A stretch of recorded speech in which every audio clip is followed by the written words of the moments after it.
तिरंगा लाल चौंक के उत्ते लहरा दिता गया है। राहुल गांधी वालों भरवां इकट्ठ सीगा उन्हां दे समर्थकां दा ते थोड़े जे सवाल भी चुके गए ने कि जिहड़ी जम्मू कश्मीर की सुरक्षा फोर्स है, पुलिस है, वो बहुत घट नज़र आई है। खत्म अज होनी सी, समाप्त अज होनी सी ते एक दिन पहला कर दित्ती जी। ते इहदा भी कोई सुरक्षा नूं लै के कारण हो सकदे आ। दूसरी गल यह कि उन्होंने उस मौके ते जिहड़ा भाषण भी दिता ते बाद दे विच प्रैस कॉन्फ्रेंस भी की। जदों उन्होंने लाल चौंक ते घंटा घर दे विच तिरंगा चढ़ाया, उस वक्त तुसीं भी जिक्र कर चुके हो कि बहुत घट पुलिस फोर्स सी और लाल चौंक घंटा घर जिहड़ा श्रीनगर दा वो थां है जी, जिथे बहुत लंबा समा तिरंगा झंडा चलाउण दे लई बड़े तरद्दुत करने पे कि राहुल गांधी नूं 2024 वास्ते कांग्रेस पार्टी का PM कैंडीडेट बनाउणा और वो उन्होंने बना दिता। केंद्र सरकार कहती आ कि 370 जिहड़ी धारा खत्म करन तो बाद ते 35A खत्म होने तो बाद जम्मू कश्मीर के हालात बहुत वधिया हो गए आ, सुधर गए होए आ। हुण उत्थे मुकाबले नहीं हुंदे कि हालात जे सुधर गए आ, केंद्र कहंदा तो फिर अमित शाह जी जम्मू तो लाल चौक तक कहते फिर यात्रा करके विखाउण पैदल यात्रा। ये एक बहुत वड्डा चैलेंज उन्होंने दे दिता है। इसदा जवाब हुण की दिंदे आ ये ते भारतीय जनता पार्टी ते जिहड़ा निर्भर करदा। देश के प्रधानमंत्री नरेंद्र मोदी होरां ने मंत्रियों को हदायत की है कि मध्य वर्ग तक पहुँच की जाए। तो दूजे पासे अज सर पार्टी मीटिंग भी सद ली गई है जिहदी प्रधानगी देश के साडे प्रधानमंत्री ने नरेंद्र मोदी वो करना कि की बाजार के उत्ते असर पैंदा। पिछले दिनों के विच शेयर बाजार बहुत बुरी तरह डिग्या क्योंकि अडानी ग्रुप के उत्ते बहुत वड्डे दोष लगे कि उन्होंने जिहड़ी आ वो फेक सैलिंग करके परचेजिंग करके उन्होंने कीता है। सो इस प्रसंग दे विच भी क्योंकि उसका रौला पएगा संसद दे विच कि अडानी ग्रुप जिहड़ा वो मोदी ते भाजपा का दोस्त है। किसान मजदूर संघर्ष कमेटी के सूबा जनरल सकत्तर ने सरवन सिंह पंधेर उन्होंने नाल असीं कल फोन के उत्ते भी गलबात की, सारी जानकारी हासिल की ते उन्हां दा भी कहना है कि किसानां दीयां जिहड़ियां मंगां ने वो अजे तक नहीं मन्नियां गईयां। जिन्ना चिर किसानां दीयां धर्मिंदर जी समस्यावां हल नहीं होंदियां वो मुद्दे उभर के आउंदे रहने आ। दरअसल लोकां नूं इह गल समझनी चाहिदी है कि राजनीतिक पार्टियां लोकां दीयां भावनावां नूं वरत के वोट बैंक विच बदलना चाहुंदियां ने और हुण ये मुद्दा भी लगदा नहीं है कि सुलझ जाएगा क्योंकि कोर्ट विच है मसला। कोर्ट विच तां सबूत पेश होने आ। कोटकपूरा वाला वखरा मसला है, बैबल कलां दे गोली कांड का वखरा मसला है और सलाबतपुरा सब तो वड्डा केंद्र है पंजाब दे विच सिरसा तो बाद। तां उत्थे लोकां नूं स्क्रीनां ला के विखाया गया तो उत्थे पुलिस ने भी बड़ा वड्डा प्रबंध किया और पता लग्या कि बहुत सारे लोगों ने विरोध भी किया। सिख संगतां ने बैबल कला विच तां बसां वालियां नूं जिहड़ियां बसां चों जा रहे सी उन्हां नूं रोक के विच चढ़ के सवाल किए उन्होंने कि राम रहीम जिहड़ा रेप केस दे विच सज़ा भुगत रहा। लोगों ने कहा हाँ जी मानते हैं। जिहड़ी वीडियो वायरल हो रही है उहदे विच वेख्या कि लोग अपने मूँह लुको के बैठ रहे हैं तो बच्चे भी बैठे हुए हैं। तो सवाल किए गए कि इन्हां बच्चों पर की प्रभाव पएगा उस राम रहीम का जो राम रहीम एक कतल केस में पत्रकार दे ते 2 साधवियां दे रेप केस में देश की अदालत वल्लों उन्होंने सज़ा दी हुई है। मैलबर्न दे विच 2 गुट भिड़े विद्यार्थियों के, एक दे हत्थ दे विच झंडे सीगे केसरी रंग के, दूजिਆਂ ਦੇ हत्थां दे विच तिरंगे सी। एक दूजे नूं उन्हां झंडिਆਂ ਦੇ डंडिਆਂ ਨਾਲ ही मारते हुए देखे गए। पुलिस ने प्रदर्शनकारियों नूं भजाउण वास्ते स्प्रे का इस्तेमाल किया, खदेड़न वास्ते उन्हां दे उत्ते थोड़ा जिहा हल्का फुल्का बल का प्रयोग भी किया। अजिहियां घटनावां साडे पंजाब नूं भी बदनाम करदियां ने, साडे भारत नूं बदनाम करदियां ने कि असीं लोक इत्थे दा जो कुछ करदे सी पर विदेशों की धरती के उत्ते असीं जेकर इकट्ठे रहने आ, रल मिल के रहने आ, रोजी रोटी कमाउने आ तो उत्थे जाके तो घटो घट असीं शांति बना के रखी। सचमुच ये घटना बहुत दुखदाई है। इस तो पहला भी मेरे को कुछ सूचनावां आईयां ने मैलबर्न तो, सिडनी तो और परथ तो कि इस तरह दी घटनावां उत्थे अक्सर वापरदियां रहिंदियां और इत्थे जिहड़े लोग बाहरले देशां दे विच खालिस्तान दा प्रचार करदे आ, केसरी झंडा लाउणा होर गल है, ਖਾਲਿਸਤਾਨ ਦਾ ਪ੍ਰਚਾਰ ਕਰਨਾ ਹੋਰ ਗੱਲ ਹੈ। ਕੇਸਰੀ ਨਿਸ਼ਾਨ ਲੈ ਕੇ ਜਾਂ ਖਾਲਿਸਤਾਨ ਦੇ ਝੰਡੇ ਲੈ ਕੇ ਹੁੱਲੜਬਾਜ਼ੀ ਕਰਨੀ ਹੈ ਮਾੜੀ। ਇਹੋ ਜਿਹੀਆਂ ਘਟਨਾਵਾਂ ਖਾਲਿਸਤਾਨ ਤਾਂ ਨਹੀਂ ਬਣਾ ਸਕਦੀਆਂ ਜੀ। ਇਹ ਗੱਲ ਤੁਸੀਂ ਸੋਚ ਲਓ ਕਿ ਝੰਡੇ ਚਲਾ ਕੇ ਤੁਸੀਂ ਸਿਰਫ ਉੱਥੇ ਮਾਹੌਲ ਖਰਾਬ ਕਰਕੇ ਖਾਲਿਸਤਾਨ ਬਣਾ ਲਓਗੇ। ਖਾਲਿਸਤਾਨ ਇੰਜ ਨਹੀਂ ਬਣਦਾ। ਜਿਹੜੇ ਪੰਜਾਬੀ ਸਾਡੇ ਬਾਹਰਲੇ ਦੂਸਰੇ ਸੂਬਿਆਂ 'ਚ ਬੈਠੇ ਆ ਉਹਨਾਂ ਲਈ ਤੁਸੀਂ ਸਮੱਸਿਆਵਾਂ ਖੜੀਆਂ ਕਰਦੇ ਪਏ ਹੋ, ਕਿਉਂਕਿ ਉਹਨਾਂ ਨੂੰ ਕਿਸ ਨਿਗਾਹ ਨਾਲ ਵੇਖਿਆ ਜਾਏਗਾ। ਜਿਹੜੇ ਵੀ ਸਿਰ ਤੇ ਪੱਗ ਬੰਨੀ ਹੋਏਗੀ ਉਹਨੂੰ ਉਹ ਵੇਖਣਗੇ ਕਿ ਇਹ ਖਾਲਿਸਤਾਨੀ ਆ, ਇਹ ਅੱਤਵਾਦੀ ਆ, ਉਹਦੇ ਉੱਤੇ ਏਜੰਸੀਆਂ ਨਿਗਾਹ ਰੱਖਣਗੀਆਂ। ਕੁਝ ਨੌਜਵਾਨ ਜੀ ਕਾਰਾਂ ਦੇ ਅੱਗੇ ਖਾਲਿਸਤਾਨ ਦੇ ਝੰਡੇ ਲਾ ਕੇ ਤੇ ਚੱਕਰ ਕੱਟੀ ਜਾਣ।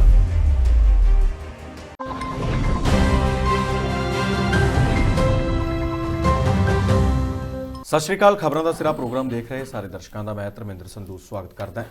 ਖਬਰਾਂ ਦਾ ਸਿਰਾ ਪ੍ਰੋਗਰਾਮ ਸਾਡਾ ਲਾਈਵ ਪ੍ਰੋਗਰਾਮ ਹੈ। ਇਹਦਾ ਹਿੱਸਾ ਤੁਸੀਂ ਵੀ ਬਣ ਸਕਦੇ ਹੋ, ਸਾਡੇ ਨਾਲ ਜੁੜ ਸਕਦੇ ਹੋ, ਸਾਨੂੰ ਕਾਲ ਕਰ ਸਕਦੇ ਹੋ। ਸਟੂਡੀਓ ਦਾ ਨੰਬਰ ਵਾਰ-ਵਾਰ ਤੁਹਾਡੀ ਸਕਰੀਨ ਦੇ ਉੱਤੇ ਸ਼ੋ ਹੁੰਦਾ ਰਹੇਗਾ ਚੱਲਦੇ ਪ੍ਰੋਗਰਾਮ ਦੇ ਦੌਰਾਨ। ਖਬਰਾਂ ਦਾ ਸਿਰਾ ਪ੍ਰੋਗਰਾਮ ਤੁਸੀਂ ਦੇਖ ਸਕਦੇ ਹੋ D5 ਚੈਨਲ ਪੰਜਾਬੀ ਦੇ ਫੇਸਬੁੱਕ ਪੇਜ ਦੇ ਉੱਤੇ ਲਾਈਵ, ਤੇ ਹੁਣ ਸਾਡੇ IPTV ਦੇ ਉੱਤੇ ਵੀ ਤੁਸੀਂ ਖਬਰਾਂ ਦੇਖ ਸਕਦੇ ਹੋ, ਪ੍ਰੋਗਰਾਮ ਦੇਖ ਸਕਦੇ ਹੋ ਤੇ ਸਾਰੀਆਂ ਅਪਡੇਟਸ ਦੇਖ ਸਕਦੇ ਹੋ। D5 ਚੈਨਲ ਪੰਜਾਬੀ ਦੀ ਵੈਬਸਾਈਟ ਤੇ ਜਾ ਕੇ ਤੁਸੀਂ ਖਬਰਾਂ ਪੜ੍ਹ ਸਕਦੇ ਹੋ, ਆਰਟੀਕਲ ਪੜ੍ਹ ਸਕਦੇ ਹੋ ਤੇ ਹਰ ਤਰ੍ਹਾਂ ਦੀ ਜਾਣਕਾਰੀ ਹਾਸਲ ਕਰ ਸਕਦੇ ਹੋ। ਖਬਰਾਂ ਦਾ ਸਿਰਾ ਪ੍ਰੋਗਰਾਮ ਜੋ ਰੋਜ਼ਾਨਾ ਅਸੀਂ ਤੁਹਾਡੀ ਕਚਹਿਰੀ ਦੇ ਵਿੱਚ ਲੈ ਕੇ ਹਾਜ਼ਰ ਹੋ ਜਾਂਦੇ ਹਾਂ। ਇਸ ਪ੍ਰੋਗਰਾਮ ਦਾ ਹਿੱਸਾ ਬਣਦੇ ਨੇ ਗਰੁੱਪ ਐਡੀਟਰ ਅਮਰਜੀਤ ਸਿੰਘ ਵੜੈਚ, ਤੇ ਵੜੈਚ ਸਾਹਿਬ ਅੱਜ ਵੀ ਸਾਡੇ ਨਾਲ ਮੌਜੂਦ ਨੇ। ਸਭ ਤੋਂ ਪਹਿਲਾਂ ਉਹਨਾਂ ਦਾ ਸਵਾਗਤ ਕਰਦੇ ਹਾਂ। ਵੜੈਚ ਸਾਹਿਬ ਸਵਾਗਤ ਹੈ ਜੀ।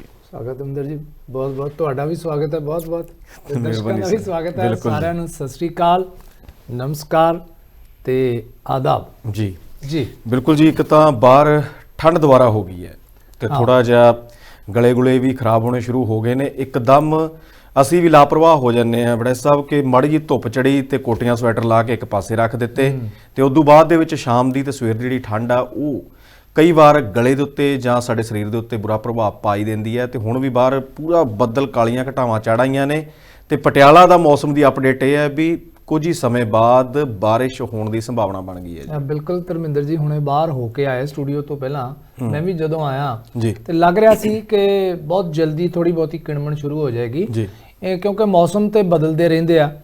ਲੇਕਿਨ ਅਸੀਂ ਮੌਸਮ ਦੇ ਨਾਲ ਨਹੀਂ ਬਦਲਦੇ ਜੀ, ਕਿਉਂਕਿ ਬਸ ਤੁਹਾਨੂੰ ਅਸੀਂ ਖਬਰਾਂ ਵਾਲੇ ਪਾਸੇ ਲੈ ਕੇ ਜਾਂਦੇ ਆ। ਪਰ ਉਸ ਤੋਂ ਪਹਿਲਾਂ ਤੁਹਾਨੂੰ ਇਹ ਬੇਨਤੀ ਕਰਦੇ ਆ, ਅਸੀਂ ਤੁਹਾਨੂੰ ਯਾਦ ਵੀ ਕਰਾਉਂਦੇ ਰਹਿੰਦੇ ਆ ਕਿ ਸਾਨੂੰ ਜਾਣਾ ਆਉਣਾ ਪੈਂਦਾ ਹਮੇਸ਼ਾ, ਚਾਹੇ ਮੀਂਹ ਪੈਂਦਾ ਹੋਵੇ, ਹਨੇਰੀ ਆਉਂਦੀ ਹੋਵੇ, ਬੱਦਲ ਗੱਜਦੇ ਹੋਣ। ਸੋ ਬੇਨਤੀ ਹੈ ਕਿ ਜਦੋਂ ਤੁਸੀਂ ਡਰਾਈਵ ਕਰਦੇ ਹੋ ਨਾ, ਉਸ ਵਕਤ ਖਾਸ ਤੌਰ ਤੇ ਜਦੋਂ ਬੱਦਲ ਹੋਣ ਜਾਂ ਹਨੇਰੀ ਚੱਲਦੀ ਹੈ ਜਾਂ ਮੀਂਹ ਪੈਂਦਾ ਤੇ ਸੜਕਾਂ ਤੇ ਸਲਿੱਪਰੀ ਹੋ ਜਾਂਦੀ ਹੈ। ਕਈ ਜਿਹੜੇ ਡਰਾਈਵਰ ਨੇ ਉਹ ਬਹੁਤ ਤੇਜ਼ ਗੱਡੀਆਂ ਚਲਾਉਂਦੇ, ਸੋ ਇਸ ਕਰਕੇ ਇੱਕ ਤਾਂ ਜਿਹੜੀ ਸਪੀਡ ਲਿਮਿਟ ਸਾਈਡਾਂ ਤੇ ਲਿਖੀ ਹੁੰਦੀ ਹੈ ਉਹਦਾ ਖਿਆਲ ਰੱਖੋ। ਸਰਕਾਰ ਨੇ ਜਿਹੜੇ ਉਹ ਪ੍ਰਬੰਧ ਕੀਤੇ ਉਹਦਾ ਕੋਈ ਕਾਰਨ ਹੈ। ਸੋ ਇੱਕ ਤਾਂ ਸਪੀਡ ਲਿਮਿਟ ਨਾ ਜਿਹੜੀ ਆ ਵਧਾਓ। ਦੂਸਰਾ ਸਭ ਤੋਂ ਵੱਡੀ ਗੱਲ ਜਿਹੜੀ ਤੁਹਾਨੂੰ ਸਾਰਿਆਂ ਨੂੰ ਬੇਨਤੀ ਆ ਧਰਮਿੰਦਰ ਜੀ ਸਾਡੀ, ਕਿ ਲੋਕ ਮੋਬਾਈਲ ਦੇ ਉੱਤੇ ਗੱਲਾਂ ਕਰਦੇ ਰਹਿੰਦੇ ਆ। ਜਿੱਥੇ ਪਹੁੰਚਣਾ ਹੁੰਦਾ ਉਹਨੂੰ ਦੱਸੀ ਜਾਂਦੇ ਆ ਕਿ ਮੈਂ ਰਾਜਪੁਰਾ ਲੰਘ ਗਿਆ, ਮੈਂ ਬਨੂੜ ਲੰਘ ਗਿਆ, ਮੈਂ ਫਗਵਾੜਾ ਲੰਘ ਗਿਆ। ਵੀ ਇਹਦੇ ਨਾਲ ਕੀ ਫਰਕ ਪੈਂਦਾ ਅਗਲੇ ਨੂੰ? ਤੁਸੀਂ ਇੱਕ ਵਾਰੀ ਦੱਸ ਦਿਓ ਮੈਂ ਇੰਨੇ ਕੁ ਵਜੇ ਪਹੁੰਚ ਜੂੰਗਾ ਤੇ ਫੋਨ ਨੂੰ ਸਾਈਡ ਤੇ ਰੱਖੋ। ਕੋਈ ਮਜਬੂਰੀ ਹੋਵੇ ਤਾਂ ਸਾਈਡ ਤੇ ਲਾ ਕੇ ਗੱਡੀ ਫੋਨ ਜਿਹੜਾ ਉਹ ਸੁਣ ਲੈਣਾ ਚਾਹੀਦਾ। ਤੁਸੀਂ ਜਾਣਦੇ ਹੋ ਪਿਛਲੇ ਦਿਨਾਂ 'ਚ ਅਕੀਦਾ ਸਾਹਿਬ ਦਾ ਬਹੁਤ ਜ਼ਬਰਦਸਤ ਐਕਸੀਡੈਂਟ ਹੋਇਆ, ਬਿਲਕੁਲ, ਲੇਕਿਨ ਉਹ ਪ੍ਰਮਾਤਮਾ ਨੇ ਉਹਨਾਂ ਨੂੰ ਬਚਾ ਲਿਆ। ਸਾਡੀ ਇਹ ਦੁਆ ਹੈ ਕਿ ਸਾਰਿਆਂ ਨੂੰ ਬਚਾਵੇ, ਐਕਸੀਡੈਂਟ ਨਾ ਹੋਣ। ਸੜਕ ਤੇ ਚੱਲਦਿਆਂ ਇੱਕ ਦੂਜੇ ਦਾ ਖਿਆਲ ਰੱਖੋ, ਤਾਂ ਹੀ ਸਾਡੀ ਸੁਰੱਖਿਅਤਾ ਜਿਹੜੀ ਆ ਉਹ ਬਣੀ ਰਹੇਗੀ ਜੀ। ਤੇ ਵੜੈਚ ਸਾਹਿਬ ਖਬਰਾਂ ਦੇ ਉੱਤੇ ਝਾਤ ਪਾਉਣੇ ਆ। ਖਬਰਾਂ ਕਾਫੀ ਅਹਿਮ ਨੇ ਜਿਨ੍ਹਾਂ ਦੇ ਉੱਤੇ ਇੱਕ ਇੱਕ ਕਰਕੇ ਆਪਾਂ ਗੱਲਬਾਤ ਕਰਾਂਗੇ, ਤੁਹਾਡੇ ਵਿਚਾਰ ਜਾਣਾਂਗੇ ਤੇ ਦਰਸ਼ਕ ਵੀ ਸਾਡੇ ਨਾਲ ਜ਼ਰੂਰ ਜੁੜਿਆ ਕਰਨ ਤੇ ਰੈਲੇਵੈਂਟ ਜਿਹੜਾ ਮੁੱਦਾ ਸਾਡਾ ਚੱਲ ਰਿਹਾ ਹੈ ਉਹਦੇ ਮੁਤਾਬਕ ਹੀ ਗੱਲ ਕਰਿਆ ਕਰਨ। ਵੈਸੇ ਤਾਂ ਗਲੀ ਮੁਹੱਲੇ ਦੇ ਇਲਾਕੇ ਦੇ ਮੁੱਦੇ ਵੀ ਅਸੀਂ ਪ੍ਰੋਗਰਾਮ ਦੇ ਵਿੱਚ ਉਭਾਰਦੇ ਹਾਂ, ਪਰ ਜਿਹੜੀ ਖਬਰ ਦੇ ਉੱਤੇ ਅਸੀਂ ਚਰਚਾ ਕਰ ਰਹੇ ਹਾਂ ਉਹਦੇ ਉੱਤੇ ਸੰਖੇਪ ਸ਼ਬਦਾਂ ਦੇ ਵਿੱਚ ਆਪਣਾ ਪ੍ਰਤੀਕਰਮ ਜ਼ਰੂਰ ਦਿਆ ਕਰੋ ਜੀ। ਤੇ ਰਾਹੁਲ ਗਾਂਧੀ ਦੀ ਭਾਰਤ ਜੋੜੋ ਯਾਤਰਾ ਸਮਾਪਤ ਹੋ ਗਈ ਹੈ। ਵੱਡੀ ਰੈਲੀ ਅੱਜ ਹੋਵੇਗੀ ਤੇ ਕੱਲ ਤਿਰੰਗਾ ਲਾਲ ਚੌਂਕ ਦੇ ਉੱਤੇ ਲਹਿਰਾ ਦਿੱਤਾ ਗਿਆ ਹੈ। ਰਾਹੁਲ ਗਾਂਧੀ ਵੱਲੋਂ ਭਰਵਾਂ ਇਕੱਠ ਸੀਗਾ ਉਹਨਾਂ ਦੇ ਸਮਰਥਕਾਂ ਦਾ, ਤੇ ਥੋੜੇ ਜਿਹੇ ਸਵਾਲ ਵੀ ਚੁੱਕੇ ਗਏ ਨੇ ਕਿ ਜਿਹੜੀ ਜੰਮੂ ਕਸ਼ਮੀਰ ਦੀ ਸੁਰੱਖਿਆ ਫੋਰਸ ਹੈ, ਪੁਲਿਸ ਹੈ, ਉਹ ਬਹੁਤ ਘੱਟ ਨਜ਼ਰ ਆਈ ਹੈ। ਅਕਸਰ ਅਸੀਂ ਸੋਸ਼ਲ ਮੀਡੀਆ ਦੇ ਉੱਤੇ ਵੀ ਕਈ ਵੀਡੀਓਜ਼ ਦੇਖ ਰਹੇ ਹਾਂ ਜਿਹਦੇ ਵਿੱਚ ਉਹਨਾਂ ਦੇ ਆਪਣੇ ਜਿਹੜੇ ਸਮਰਥਕ ਨੇ ਉਹੀ ਇੱਕ ਮਨੁੱਖੀ ਚੇਨ ਬਣਾ ਕੇ ਰਾਹੁਲ ਗਾਂਧੀ ਦੀ ਸੁਰੱਖਿਆ ਕਰਦੇ ਨਜ਼ਰ ਆ ਰਹੇ ਨੇ, ਪਰ ਜੰਮੂ ਕਸ਼ਮੀਰ ਪੁਲਿਸ ਬਹੁਤ ਘੱਟ ਹੈ। ਇਹ ਚਰਚਾ ਚ ਰਹੀ ਹੈ ਭਾਰਤ ਜੋੜੋ ਯਾਤਰਾ ਰਾਹੁਲ ਗਾਂਧੀ ਦੀ ਬਹੁਤ ਚਿਰ ਤੱਕ, ਔਰ ਇਹਦੇ ਵਿੱਚ ਕੁਝ ਨਾ ਕੁਝ ਇਸ ਤਰ੍ਹਾਂ ਦਾ ਹੁੰਦਾ ਰਿਹਾ ਹੈ ਜੀ ਕਿ ਇਹ ਸੁਰਖੀਆਂ ਬਣਦੀ ਰਹੀ ਹੈ। ਔਰ ਕੱਲ ਜਿਹੜੀ ਯਾਤਰਾ ਖਤਮ ਅੱਜ ਹੋਣੀ ਸੀ, ਸਮਾਪਤ ਅੱਜ ਹੋਣੀ ਸੀ, ਤੇ ਇੱਕ ਦਿਨ ਪਹਿਲਾਂ ਕਰ ਦਿੱਤੀ ਉਹਨਾਂ ਜੀ। ਤੇ ਇਹਦਾ ਵੀ ਕੋਈ ਸੁਰੱਖਿਆ ਨੂੰ ਲੈ ਕੇ ਕਾਰਨ ਹੋ ਸਕਦੇ ਆ। ਦੂਸਰੀ ਗੱਲ ਇਹ ਆ ਕਿ ਉਹਨਾਂ ਨੇ ਉਸ ਮੌਕੇ ਤੇ ਜਿਹੜਾ ਭਾਸ਼ਣ ਵੀ ਦਿੱਤਾ ਤੇ ਬਾਅਦ ਦੇ ਵਿੱਚ ਪ੍ਰੈਸ ਕਾਨਫਰੰਸ ਵੀ ਕੀਤੀ ਆ। ਕੁਝ ਨੁਕਤੇ ਬੜੇ ਜਿਹੜੇ ਆ ਉਹ ਸੋਚਣ ਵਾਲੇ ਆ ਜੀ ਕਿ ਸਭ ਤੋਂ ਪਹਿਲਾਂ ਤੇ ਕਿ ਜਦੋਂ ਉਹਨਾਂ ਨੇ ਲਾਲ ਚੌਂਕ ਤੇ ਘੰਟਾ ਘਰ ਦੇ ਵਿੱਚ ਤਿਰੰਗਾ ਚੜਾਇਆ, ਉਸ ਵਕਤ ਤੁਸੀਂ ਵੀ ਜ਼ਿਕਰ ਕਰ ਚੁੱਕੇ ਹੋ ਕਿ ਬਹੁਤ ਘੱਟ ਪੁਲਿਸ ਫੋਰਸ ਸੀ ਔਰ ਲਾਲ ਚੌਂਕ ਘੰਟਾ ਘਰ ਜਿਹੜਾ ਸ਼੍ਰੀਨਗਰ ਦਾ ਉਹ ਥਾਂ ਹੈ ਜੀ ਜਿੱਥੇ ਬਹੁਤ ਲੰਮਾ ਸਮਾਂ ਤਿਰੰਗਾ ਝੰਡਾ ਚਲਾਉਣ ਦੇ ਲਈ ਬੜੇ ਤਰੱਦਦ ਕਰਨੇ ਪਏ ਆ ਜੀ। ਇਹ ਉਹ ਇੱਕ ਚੈਲੰਜ ਆ ਵੀ ਉੱਥੇ ਜਾ ਕੇ ਚੜਾ ਰਹੇ ਹੋ। ਇਹ ਸਿੱਧਾ ਚੈਲੰਜ ਹੁੰਦਾ ਹੈ ਪਾਕਿਸਤਾਨ ਦੇ ਉਹਨਾਂ ਲੋਕਾਂ ਨੂੰ ਜਿਹੜੇ ਇਹ ਦਾਅਵਾ ਕਰਦੇ ਆ ਕਿ ਕਸ਼ਮੀਰ ਉਹਨਾਂ ਦਾ। ਇਹ ਇੱਕ ਆਪਣੇ ਆਪ ਦੇ ਵਿੱਚ ਵੱਡੀ ਗੱਲ ਹੈ ਕਿ ਰਾਹੁਲ ਗਾਂਧੀ ਹੁਣਾਂ ਨੇ ਕਾਂਗਰਸ ਵੱਲੋਂ ਜਾ ਕੇ ਉੱਥੇ ਝੰਡਾ ਤਿਰੰਗਾ ਜਿਹੜਾ ਚਲਾਇਆ। ਦੂਸਰੀ ਗੱਲ ਹੈ ਕਿ ਉਹਨਾਂ ਦਾ ਐਡਾ ਵੱਡਾ ਕੱਟ ਆਊਟ ਉੱਥੇ ਲਾਇਆ ਗਿਆ।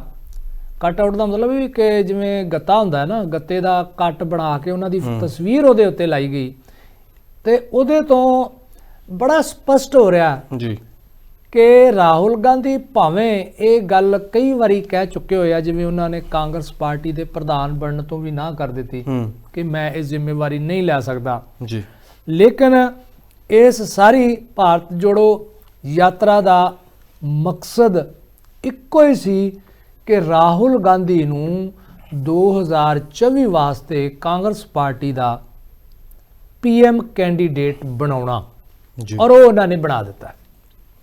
ਹਾਂਜੀ ਜੀ। ਦੂਸਰੀ ਗੱਲ, ਉਹਨਾਂ ਨੇ ਉੱਥੋਂ ਇੱਕ ਬਹੁਤ ਵੱਡਾ ਚੈਲੰਜ ਭਾਰਤੀ ਜਨਤਾ ਪਾਰਟੀ ਨੂੰ ਤੇ ਖਾਸ ਕਰਕੇ ਹੋਮ ਮਿਨਿਸਟਰ ਨੂੰ ਦਿੱਤਾ ਜੀ।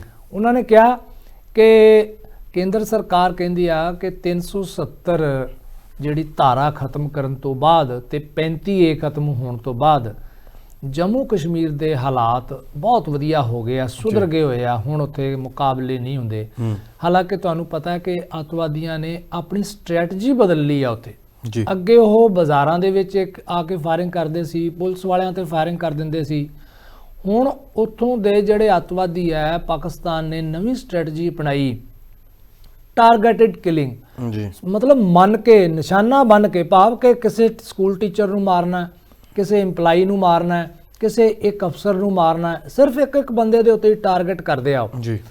ਸੋ ਉਹਦੇ ਮੁਤਾਬਕ ਉਹਨਾਂ ਦਾ ਕਹਿਣਾ ਹੈ ਕਿ ਹਾਲਾਤ ਜੇ ਸੁਧਰ ਗਏ ਆ, ਕੇਂਦਰ ਕਹਿੰਦਾ, ਤਾਂ ਫਿਰ ਅਮਿਤ ਸ਼ਾਹ ਜੀ ਜੰਮੂ ਤੋਂ ਲਾਲ ਚੌਂਕ ਤੱਕ ਕਹਿੰਦੇ ਫਿਰ ਯਾਤਰਾ ਕਰਕੇ ਵਿਖਾਉਣ, ਪੈਦਲ ਯਾਤਰਾ।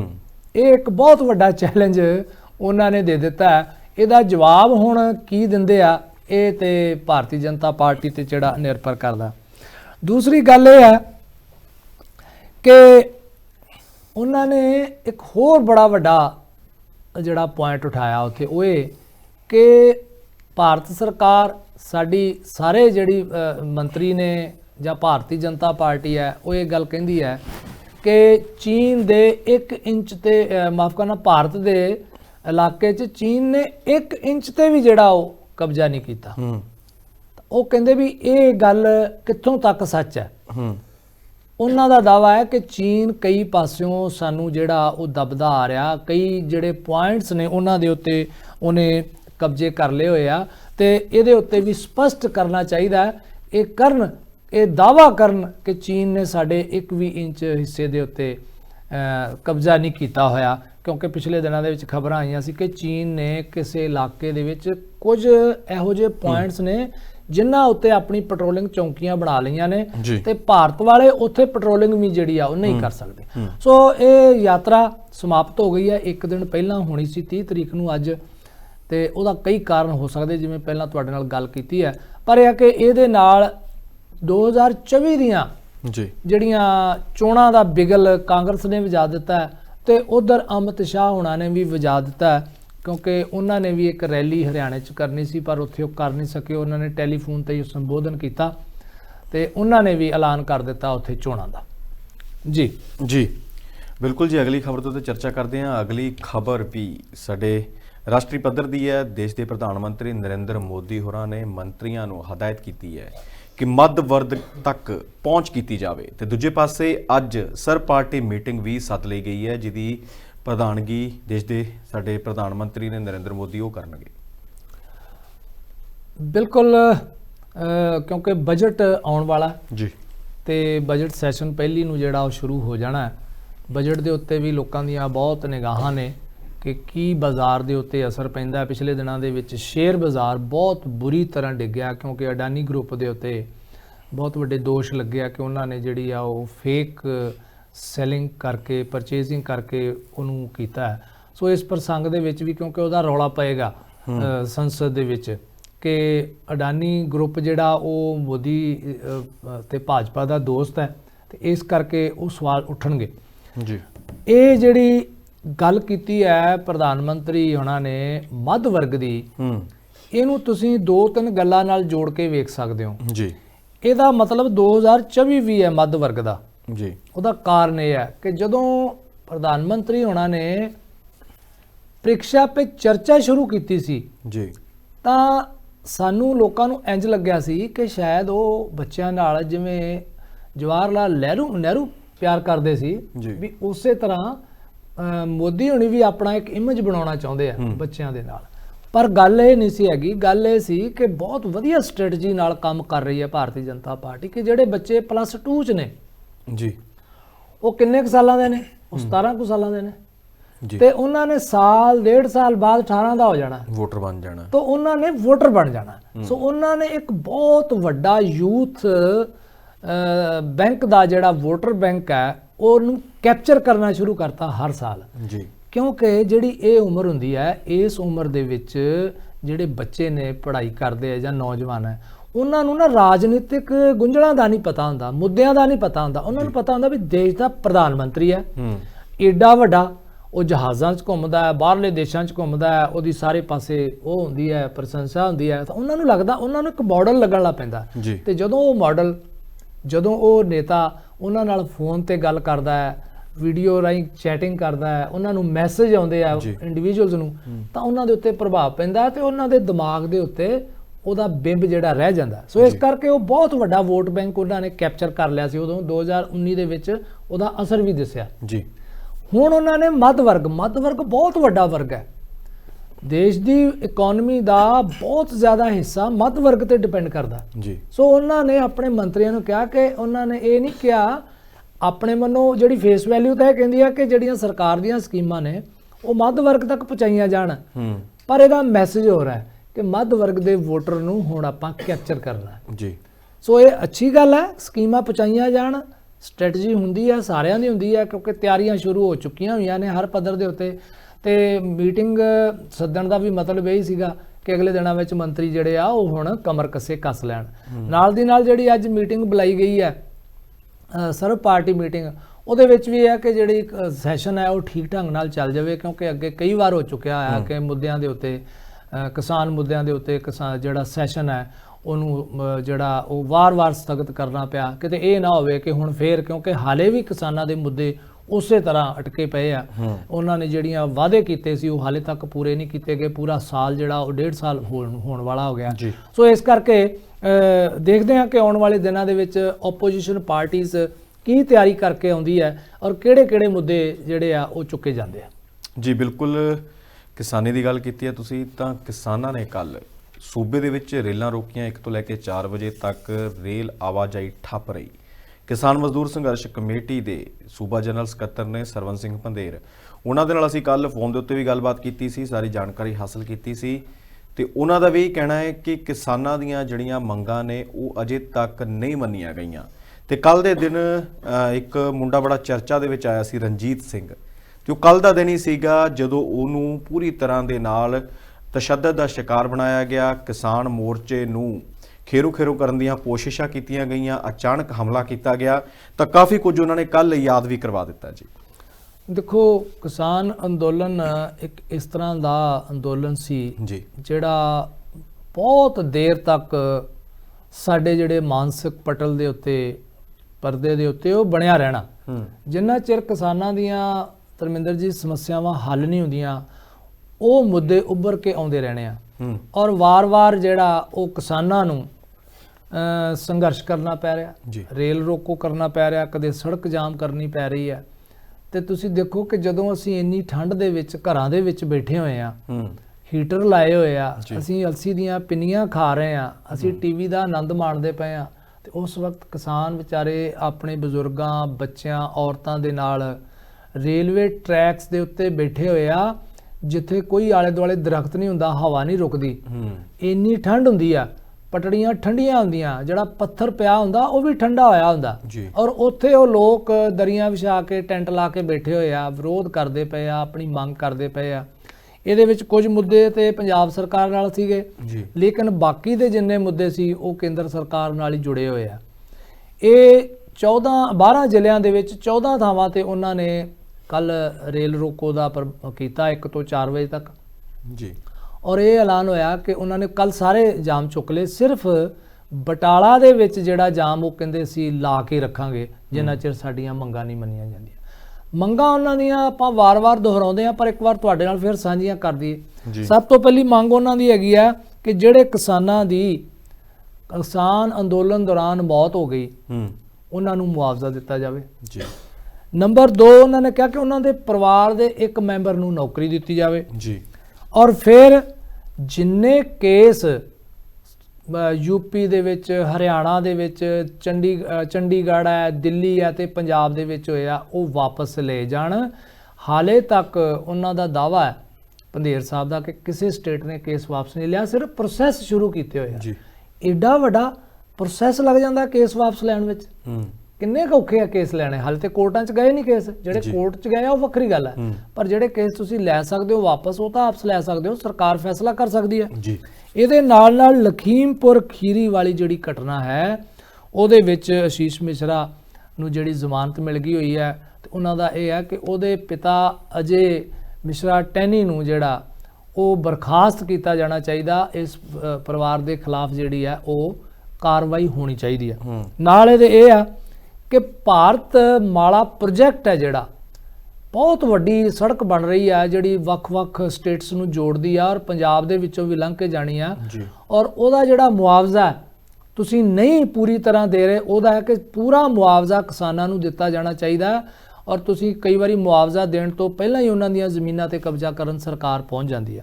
ਫਿਰ ਬਿਜਲੀ ਸੋਧ ਬਿੱਲ ਹੈ, ਫਿਰ ਸਭ ਤੋਂ ਵੱਡਾ ਮੁੱਦਾ ਐਮਐਸਪੀ ਦਾ ਜੀ। ਕਮੇਟੀ ਸਰਕਾਰ ਨੇ ਬਣਾਈ ਆ ਕੇਂਦਰ ਨੇ, ਪਰ ਉਹਦੇ ਲਈ ਕਿਸਾਨ ਜਿਹੜੇ ਆ ਉਹ ਸਹਿਮਤ ਨਹੀਂ ਹੋਏ, ਕਿਉਂਕਿ ਉਸ ਕਮੇਟੀ ਦੀਆਂ ਟਰਮਸ ਐਂਡ ਕੰਡੀਸ਼ਨ ਹੀ ਨਹੀਂ ਹਾਲੇ ਤੱਕ ਜਿਹੜੀਆਂ ਉਹ ਨਿਰਧਾਰਿਤ ਕਰ ਸਕੀ ਸਰਕਾਰ।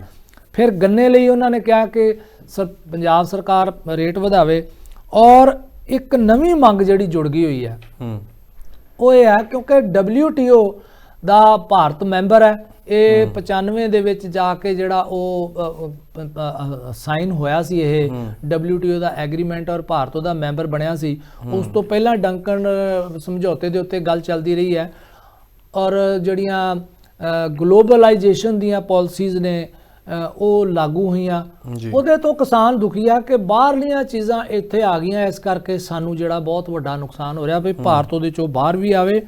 ਤੇ ਸਭ ਤੋਂ ਵੱਡੀ ਜਿਹੜੀ ਇਹਦੇ ਨਾਲ ਜੁੜੀ ਹੋਈ ਗੱਲ ਸੀ ਕਿ ਭਾਜਪਾ ਦੇ ਲੋਕਾਂ ਨੇ ਅੰਦੋਲਨ ਦੇ ਦੌਰਾਨ ਹਮਲਾ ਕੀਤਾ ਸੀ, ਜਿਹੜਾ ਉਹਦੇ ਜਿਹੜਾ ਦੋਸ਼ੀ ਹੈ, ਜਿਹੜਾ ਲੀਡ ਕਰਕੇ ਆਇਆ ਸੀ ਉੱਥੇ, ਪ੍ਰਦੀਪ ਖੱਤਰੀ ਜੀ, ਹਾਂਜੀ, ਉਹਨੂੰ ਉਹ ਕਹਿੰਦੇ ਆ ਗ੍ਰਿਫਤਾਰ ਕਰੋ, ਉਹਦੇ ਤੇ ਕੇਸ ਕਰੋ, ਕਾਰਵਾਈ ਜਿਹੜੀ ਆ ਹੋਣੀ ਚਾਹੀਦੀ ਆ।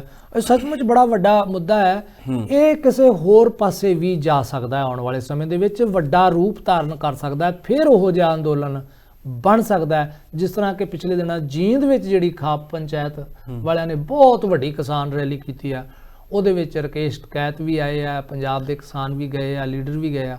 ਉਹਦੇ ਤੋਂ ਲੱਗਦਾ ਹੈ ਕਿ ਕਿਸਾਨ ਤਿਆਰ ਹੋ ਰਿਹਾ, ਕਿਉਂਕਿ ਜੇ ਭਾਜਪਾ ਤਿਆਰ ਹੋ ਰਹੀ ਹੈ 24 ਲਈ, ਤਾਂ ਕਿਸਾਨ ਵੀ ਤਿਆਰ ਜਿਹੜਿਆ ਹੋ ਰਹੇ ਨੇ ਜੀ।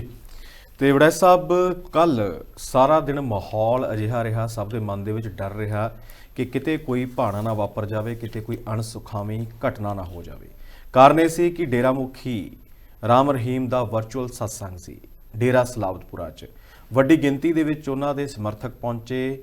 ਰਾਹ ਦੇ ਵਿੱਚ ਸਮਰਥਕਾਂ ਨੂੰ ਰੋਕਿਆ ਵੀ ਗਿਆ, ਖਾਸ ਤੌਰ ਦੇ ਉੱਤੇ ਬਾਈਬਲ ਕਲਾਂ ਇਨਸਾਫ ਮੋਰਚੇ ਦੇ ਆਗੂਆਂ ਨੇ ਬੱਸਾਂ ਦੇ ਵਿੱਚ ਚੜ੍ਹ ਕੇ ਲੋਕਾਂ ਨੂੰ ਕਿਹਾ ਵੀ ਤੁਸੀਂ ਨਾ ਜਾਓ। ਡੇਰਾ ਮੁਖੀ ਬਾਰੇ ਕਾਫੀ ਕੁਝ ਉਹਨਾਂ ਨੇ ਜੋ ਬਿਆਨ ਦਿੱਤੇ ਉਹ ਵੀ ਤੁਹਾਡੇ ਤੋਂ ਜਾਣਾਂਗੇ। ਤੇ ਦੂਜੇ ਪਾਸੇ ਕਈ ਆਗੂਆਂ ਨੂੰ ਪੁਲਿਸ ਨੇ ਹਿਰਾਸਤ ਦੇ ਵਿੱਚ ਵੀ ਲਿਆ ਜੀ।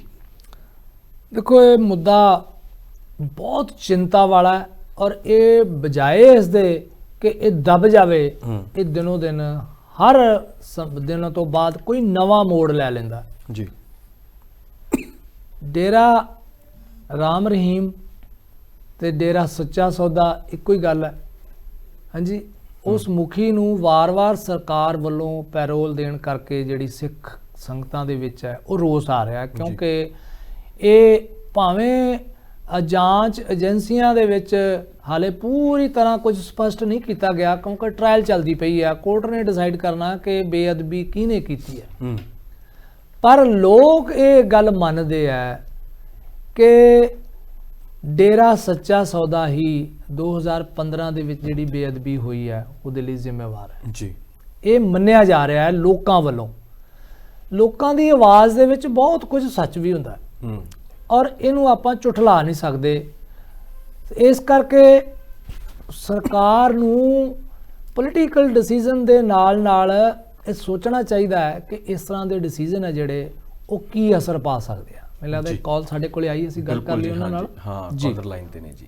ਹੈਲੋ, ਹਾਂਜੀ, ਸਤਿ ਸ੍ਰੀ ਅਕਾਲ ਜੀ ਬਾਈ ਜੀ, ਦੋਨਾਂ ਜਣਾਂ ਨੂੰ। ਬਲਵਿੰਦਰ ਜੀ ਸਤਿ ਸ੍ਰੀ ਅਕਾਲ ਜੀ। ਵੀਰ ਹੋ ਰਹੇ ਹਾਂ ਜੀ ਉੱਗੋਕੇ ਤੋਂ ਜੀ।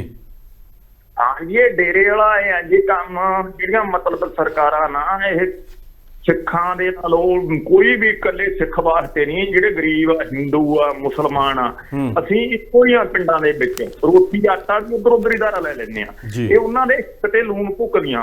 ਨੰਬਰ 2 ਤੇ ਜਿਹੜੀ ਵੱਡੀ ਗਲਤੀ ਹੈ ਸਾਡੀ ਕਮੇਟੀਆਂ ਦੀ ਹੈ। ਜਦੋਂ ਉਹ ਜੱਟ ਵੱਡੇ ਵੱਡੇ ਬਣ ਕੇ ਗੁਰਦੁਆਰੇ ਦੀ ਕਮੇਟੀ ਦਾ ਪ੍ਰਧਾਨ, ਉਹਨਾਂ ਨੂੰ ਉੱਥੇ ਵੜਨ ਨਹੀਂ ਦਿੰਦੇ।